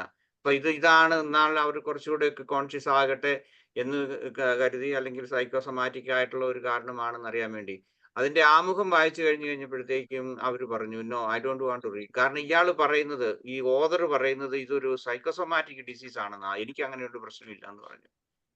അതുപോലെ തന്നെയാണ് നമ്മൾക്ക് നമ്മളെ തന്നെ റിവീൽ ചെയ്യാൻ വേണ്ടിയിട്ടുള്ള ഒരു അവസരം നമ്മൾ കൊടുത്താൽ അവർക്ക് അത് കേൾക്കാൻ താല്പര്യമില്ല. അവർക്ക് അവരിലേക്ക് തന്നെ ഒന്ന് സെൽഫ് റിഫ്ലക്ഷനിലേക്ക് വരാനുള്ള ആ ഒരു ബുദ്ധിമുട്ടുണ്ട്. പിന്നെ റോയ് സാർ പറഞ്ഞ മറ്റൊരു കാര്യം, അതായത് ഈ ഇടി വെട്ടിയവനെ പാമ്പ് കടിക്കാന്ന് പറയുന്നത് പോലെയാണ് ഈ നാർസിസിസ്റ്റിക് ആയിട്ടുള്ള ഈ വ്യക്തിക്ക് പ്രിജുഡീസ് കൂടെ വന്നു കഴിയുമ്പോഴേക്കും അവരുടെ മുൻപിൽ നിൽക്കുന്ന ആളുകൾ വളരെ വിക്ടിമൈസ്ഡ് ആയിത്തീരും. കാരണം അവർക്ക് ചില വ്യക്തികളോട് താല്പര്യം തോന്നും, അല്ലെങ്കിൽ ബയസ്ഡ് ആകുന്നു അവര്. അതൊരു വലിയൊരു ദോഷമാണ്. അതുപോലെ തന്നെ മറ്റൊരു കാരണമാണ് മദ്യപാനം എന്ന് പറയുന്നത്. മദ്യപാനം, അതുപോലെ തന്നെ ചില മക്കളോട്, ഇപ്പൊ ഞാൻ മാതാപിതാക്കളുമായിട്ട് ബന്ധപ്പെട്ട വിഷയമാണ് ഇന്ന് പറയുന്നത്, ചില മക്കളോടുള്ള താല്പര്യക്കുറവ്, മദ്യപാനം, ഇങ്ങനെയുള്ള കാര്യങ്ങളൊക്കെ വരുമ്പോഴേക്കും ഈ സാഹചര്യം വളരെ വളരെ വഷളാകുകയാണ് ചെയ്യുന്നത്. അവരോടൊന്നും പറയാൻ പറ്റാത്തത് നമുക്ക് റേഡിയോയോടൊന്നും പറയാൻ പറ്റിയല്ലോ. Yes, exactly. റോയ് സാർ പറഞ്ഞ മറ്റൊരു കാര്യം കൂടിയുണ്ട്. ഇങ്ങനെയുള്ള ആളുകൾ പലപ്പോഴും അവരുടെ കുറച്ച് പ്രായമായതൊക്കെ കഴിയുമ്പം 5 8 മക്കളുള്ള ഞാൻ പലരെയും കണ്ടിട്ടുണ്ട്. നാട്ടിലെ കാര്യമാണ് ഞാൻ പറയുന്നത്. അപ്പൊ 5 8 ഇവിടെയുണ്ട് പലപ്പോഴും. ഇങ്ങനെ മക്കളുമായിട്ടും ഭാര്യയായിട്ടെല്ലാം മാറി അവർ ഒറ്റയ്ക്ക് താമസിക്കാൻ ആഗ്രഹിക്കുകയാണ്. അവരങ്ങനെ താമസിച്ച് അവരുടെ വീടുകളിൽ ഈ പറഞ്ഞതുപോലെ അവര് മറ്റു അസുഖങ്ങളൊന്നും ഇല്ലെങ്കിൽ അവർ അവിടെ കിടന്നങ്ങനെ മരിക്കുന്ന അങ്ങനെയുള്ള ആ വ്യക്തികളെ ഞാൻ എൻ്റെ വീടിന്റെ ചുറ്റുപാട് ഞാനും കണ്ടിട്ടുണ്ട്. പക്ഷെ ഒരു ആപത് കുറയുമ്പോഴത്തേക്കും ആരെങ്കിലും വേണം എന്നുള്ള ഒരു കടന്നു പോയെങ്കിലോ എന്നൊക്കെ ഉള്ള ഒരു ചിന്ത വരുന്നുണ്ട്. അങ്ങനെ വന്നാലും അവർ വളരെ ടഫായി ഈ രീതിയിൽ. അപ്പൊ ഒരാളുണ്ടായിരുന്നു, മരുമകൾ കൊണ്ടുപോയി ഈ മരുന്ന് കൊടുക്കും. ഇങ്ങനെ ഇതായി കിടന്ന സമയത്ത് മരുമകൾ മരുന്ന് കൊടുക്കുമ്പോഴേക്കും എല്ലാ പ്രാവശ്യവും അവളോട് വളരെ ചൂടായിട്ട് ചോദിക്കും, നീ എനിക്ക് വിഷമാണോ കൂടി തരുന്നതെന്ന് ചോദിക്കും. മനസ്സിലായി? അപ്പോഴും അവർ ആ രീതി അവര് അസുഖം വന്ന് കിടന്നു പോയി. അപ്പം ശുശ്രൂഷിക്കപ്പെടണം എന്നുള്ള സാഹചര്യം വന്നപ്പോഴും ആ രീതിയിലുള്ള മനോഭാവങ്ങളാണ് അവര് നിലനിർത്തുന്നത്. അപ്പൊ അവർക്കറിയാം അവര് ചെയ്തതൊന്നും ശരിയായിരുന്നില്ല, അതുകൊണ്ടാണ് വിഷമാണോ തരുന്നതെന്ന് ചോദിക്കുന്നത്. അവർക്കുള്ളിൽ അറിയാം. അവരുടെ ഈ സർവൈവൽ സ്ട്രാറ്റജിക്ക് വേണ്ടി അവർ ഉപയോഗിച്ചിരിക്കുന്ന ഒരു ഏറ്റവും എളുപ്പത്തിലുള്ള ഒരു ടെക്നിക്കായിട്ട് വളരെ കുട്ടിക്കാലം മുതലേ ഒക്കെ തന്നെ പഠിക്കുന്നതാണ്. അതുകൊണ്ടാണ് ഈ പേഴ്സണാലിറ്റി ഡിസോർഡറിന്റെ കാറ്റഗറിയിലേക്ക് അത് വരുന്നത്. അതല്ലാതെ മറ്റൊരു രീതിയിൽ ഇവർക്കത് ഒരു ശീലമേ ഇല്ല. അപ്പൊ ഇത് എങ്ങനെ മാറും? അതാണ് മാറാനുള്ള സാധ്യത പറയുന്നത്. അപ്പൊ അവിടെ കൗണ്ടർ പാർട്ടിന് എന്തൊക്കെ ചെയ്യാൻ പറ്റുമോ അതെല്ലാം വളരെ ക്ഷമയോടെ ചെയ്യാം. രമാവതി മാം പറയും. സാറേ അതുപോലെ ഇവര് ഞാൻ കുറച്ച് ഒരു 1-2 കൊല്ലം വിചാരിച്ചു സാറേ, മുമ്പേ വിചാരിച്ചു ഈ ചിലവര് ഉദ്യോഗസ്ഥന്മാര് ഇങ്ങനെയല്ല ഉള്ളവർക്ക് ഇത് വരുമോന്നുള്ളത്. അപ്പം എൻ്റെ ഒരു റിലേറ്റീവ്, അപ്പൊ അവര് ഇപ്പൊ എല്ലാരും പറഞ്ഞ പോലെ അസുഖം ആയിക്കഴിഞ്ഞാല് പിന്നെ അവരെ ഉപേക്ഷിച്ച് പോകാൻ പറ്റില്ലല്ലോ. മക്കളും കുടുംബമായിട്ട് നിൽക്കുമ്പോ മക്കളുണ്ട്, ഭാര്യയുണ്ട്. അപ്പൊ അവരുണ്ടല്ലോ സാറേ, ഈ കിടന്നിടത്തുനിന്ന് ഭാര്യനെ വല്ലാണ്ട് ദേഷ്യപ്പെടുന്ന മാത്രമല്ല, അയാൾ വേറൊരു കാര്യം കൂടി ചെയ്യുന്നത് സാറേ, മനഃപൂർവ്വം മൂത്രമൊഴിക്കും സാറേ. വേണമെന്ന് വിചാരിച്ചിട്ട് അവിടെ കിടന്നെടുത്ത് മൂത്രമൊഴിക്കും. നല്ല പണിയാ അവർക്ക്, ഭാര്യക്ക്. അങ്ങനെ ഒരുപാട് പ്രശ്നങ്ങളുണ്ട് സാറേ ഈ പറഞ്ഞ പോലെ. അവര് മരിച്ചു, ഇപ്പൊ മരിച്ചു 1-2 കൊല്ലായി. ഓക്കെ, വേറെ ആർക്കാ share? Raju sir, Joseph sir, George sir, Snehalatha ma'am, Reena. സാറേ thank you Sabu sir. Anand sir കണ്ടിട്ട് ഒത്തിരി നാളുകളായി. ഇല്ലില്ല, സാറും പ്ലാറ്റ്ഫോമിൽ എത്താറില്ല. ദിവസങ്ങളിൽ എനിക്കും ഞാൻ ചോദിച്ചത് നാട്ടിലാണോ അതോ ഇംഗ്ലണ്ടിലാണോ? ഇല്ലില്ല, ഞാൻ സ്കോട്ട്ലൻഡിൽ തന്നെ അടുത്ത മാസമേ വരുള്ളൂ. ഓക്കെ പറഞ്ഞോളൂ പ്ലീസ്. സാറേ നന്നായിരുന്നു. ഞാൻ ക്ലാസ്സിന്റെ ഒടുക്കമാ കയറാൻ എനിക്ക് പറ്റിയത്. ഇന്ന് ബുധനാഴ്ചയാണല്ലോ, കാത്തിരുന്നതാ, പക്ഷെ പറ്റിയില്ല. സാറേ, അതിജീവനത്തിന് വേണ്ടിയിട്ട്, നമ്മുടെ മനസ്സുഖത്തിന് വേണ്ടിയിട്ടും നമ്മൾ ക്ഷമിക്കണം. അത് മാത്രമല്ല, ഒരു പ്രാവശ്യം ഒന്ന് ക്ഷമിച്ചുകൊണ്ട് ക്ഷമ തീരില്ല. അത് ആവർത്തിച്ച് ക്ഷമിക്കണം എന്ന് പറഞ്ഞ് ഞാനിങ്ങനെ ഓർത്തു. ഒരു തിരുവചനം ഉണ്ടല്ലോ, 7 70 വട്ടം ക്ഷമിക്കണം എന്ന് പറഞ്ഞത്. അത് തന്നെ മറ്റൊരു രൂപത്തിൽ സാറ് പറഞ്ഞതുപോലെ തോന്നിപ്പോയി. ഇവിടെ ഇരുന്ന് സംസാരിച്ചവർ ഓരോരുത്തരും പറഞ്ഞതുപോലെ എൻ്റെ തൊട്ട അയൽപക്കത്തുള്ള ഒരു കോടീശ്വരൻ, വലിയ കോൺട്രാക്ടർ, 84-ാമത്തെ വയസ്സിൽ അയാൾ മരിക്കുന്നത്. അയാള് 80 കഴിഞ്ഞിട്ടും തന്നെ വണ്ടി ഓടിക്കും, മക്കളെ ഒന്നും ഒരു ശതമാനം പോലും അംഗീകരിക്കില്ല. ആ ചേട്ടത്തിയെ കഷ്ടപ്പെട്ടു, പക്ഷേ ഇല്ല, കോടികളുടെ നിക്ഷേപം ഉണ്ടെങ്കിലും 2 മക്കൾക്കും വേണ്ട, 2 ആൺമക്കളും ഒരു മോളും. വളരെ ദയനീയമായിരുന്നു. ഭാര്യയുടെ പേരിൽ 1 കോടിക്ക് അടുത്ത് ഡിപ്പോസിറ്റ് ഇട്ടിട്ടുണ്ടായിരുന്നു, FD. അതിന്റെ തർക്കം തീർക്കാനായിട്ട് അവരെന്നെ വിളിച്ച് ഞാൻ പോകാനും ഇട വന്നു. അതിനു മുമ്പേ തന്നെ കാര്യങ്ങൾ അറിയായിരുന്നു, പക്ഷെ വിളിക്കാതെ ഇടപെടാൻ പറ്റില്ലല്ലോ എന്നോർത്ത് ഇങ്ങനെ നോക്കിയിരിക്കും. അവസാനം അവരുടെ കുടുംബത്തിലൊക്കെ എല്ലാവരും ഇടപെട്ടു. അതൊന്നും കാര്യങ്ങൾ നടന്നില്ല. അവരൊക്കെ അങ്ങോട്ട് അടിച്ചേൽപ്പിക്കുകയായിരുന്നു. എന്നോട് പറഞ്ഞത് 10-30 പേരെ വീട്ടുകാരെ വിളിച്ചോണ്ട് പോയി നമുക്ക് തീർക്കാമെന്നാ പറഞ്ഞു. ഞാൻ പറഞ്ഞു, നിങ്ങൾ പൊക്കോ, ഞാനില്ല. അത് തീർക്കാനല്ല, അടി കൂടാനേ ഉള്ളൂ. ഞാൻ ഇടപെടണമെന്നാണെങ്കിൽ ഞാൻ ഒറ്റയ്ക്ക് ഇടപെടുക നോക്കട്ടെ. എന്നിട്ട് പറഞ്ഞ് അങ്ങനെ അങ്ങ് തുടങ്ങി. അവരെ കേട്ടു, ക്ഷമയോടെ കേട്ടു, പലവട്ടം കേട്ടു. ഭീഷണിയൊക്കെ എന്നോട് നടത്തുക. ചേട്ടനോട് അനിയനും അവർ തമ്മിലുള്ളതൊക്കെ നമ്മളോട് പറഞ്ഞത് നമ്മൾ കേട്ട് കുറച്ച് കഴിഞ്ഞപ്പോൾ അതങ്ങ് അലിഞ്ഞു. അവർ തന്നെ ഒരു ധാരണ ഉണ്ടാക്കണമെന്ന് പറഞ്ഞു. എന്നോട് സൊല്യൂഷൻ പറയാൻ പലപ്പോഴും പറഞ്ഞു. ഞാൻ പറഞ്ഞില്ല, നാളെ ഈ രംഗമൊക്കെ മാറും. ജോർജ് പറഞ്ഞിട്ടാ ഇതൊക്കെ എന്ന് പറയാൻ ഇടവരാൻ പറ്റില്ല. നിങ്ങളുടെ തീരുമാനം എന്താ? രണ്ടുപേരുടെ എടുക്കാൻ പറ്റുന്ന എടുത്തിട്ട് അടുപ്പിക്കാനായിട്ടുള്ള ഒരു വഴി. അങ്ങനെ പറഞ്ഞു പോയി പറയാം. പറഞ്ഞു വന്നപ്പോൾ ഞാനും അത് ഓർത്തു. പറയണമെന്ന് കരുതിയതല്ല, പക്ഷെ എന്നാലും സന്ദർഭത്തിൽ ഷെയർ ചെയ്യാതിരിക്കാനാവില്ല. അല്ല, ഇതെവിടെയും സംഭവിക്കുന്ന കാര്യം. ഒത്തിരി കുടുംബങ്ങളിലുണ്ട് ഈ സ്വഭാവത്തിന്റെ വിശേഷതയെ. പ്രായമാകുമ്പോൾ ഈ മൂശയുടെ പിടിക്കാതിരിക്കുന്നത് ഒരു വലിയ ഭാഗ്യം. ഇപ്പൊ നമ്മളിൽ ഇത് എന്തൊക്കെ ഉണ്ടെന്ന് പറഞ്ഞാൽ ഇപ്പൊ ഈ ലെവൽ ഓഫ് തോട്ട്സിലല്ലേ അതൊക്കെ. കുറച്ച് കഴിയുമ്പോൾ ഇതൊക്കെ ഇങ്ങനെ താളം തെറ്റിക്കഴിഞ്ഞാൽ നമ്മൾ ഇതിൽ കൂടുതൽ മൂരാച്ചി ആയിക്കൂടാന്ന് ആരറിയാം. അതിനിടവരാതിരിക്കട്ടെ എന്ന് ഓർക്കാം നമുക്ക്. അത് മക്കളുടെയും ഭാഗ്യമായിരിക്കും, നമ്മുടെ ഭാഗ്യമായിരിക്കും. Okay sir, thank you so much. Thank you sir. Okay, വേറെ ആർക്കെങ്കിലും എന്തെങ്കിലും ഷെയർ ചെയ്യാനുണ്ടോ? വൈൻഡപ്പ് ചെയ്യാം.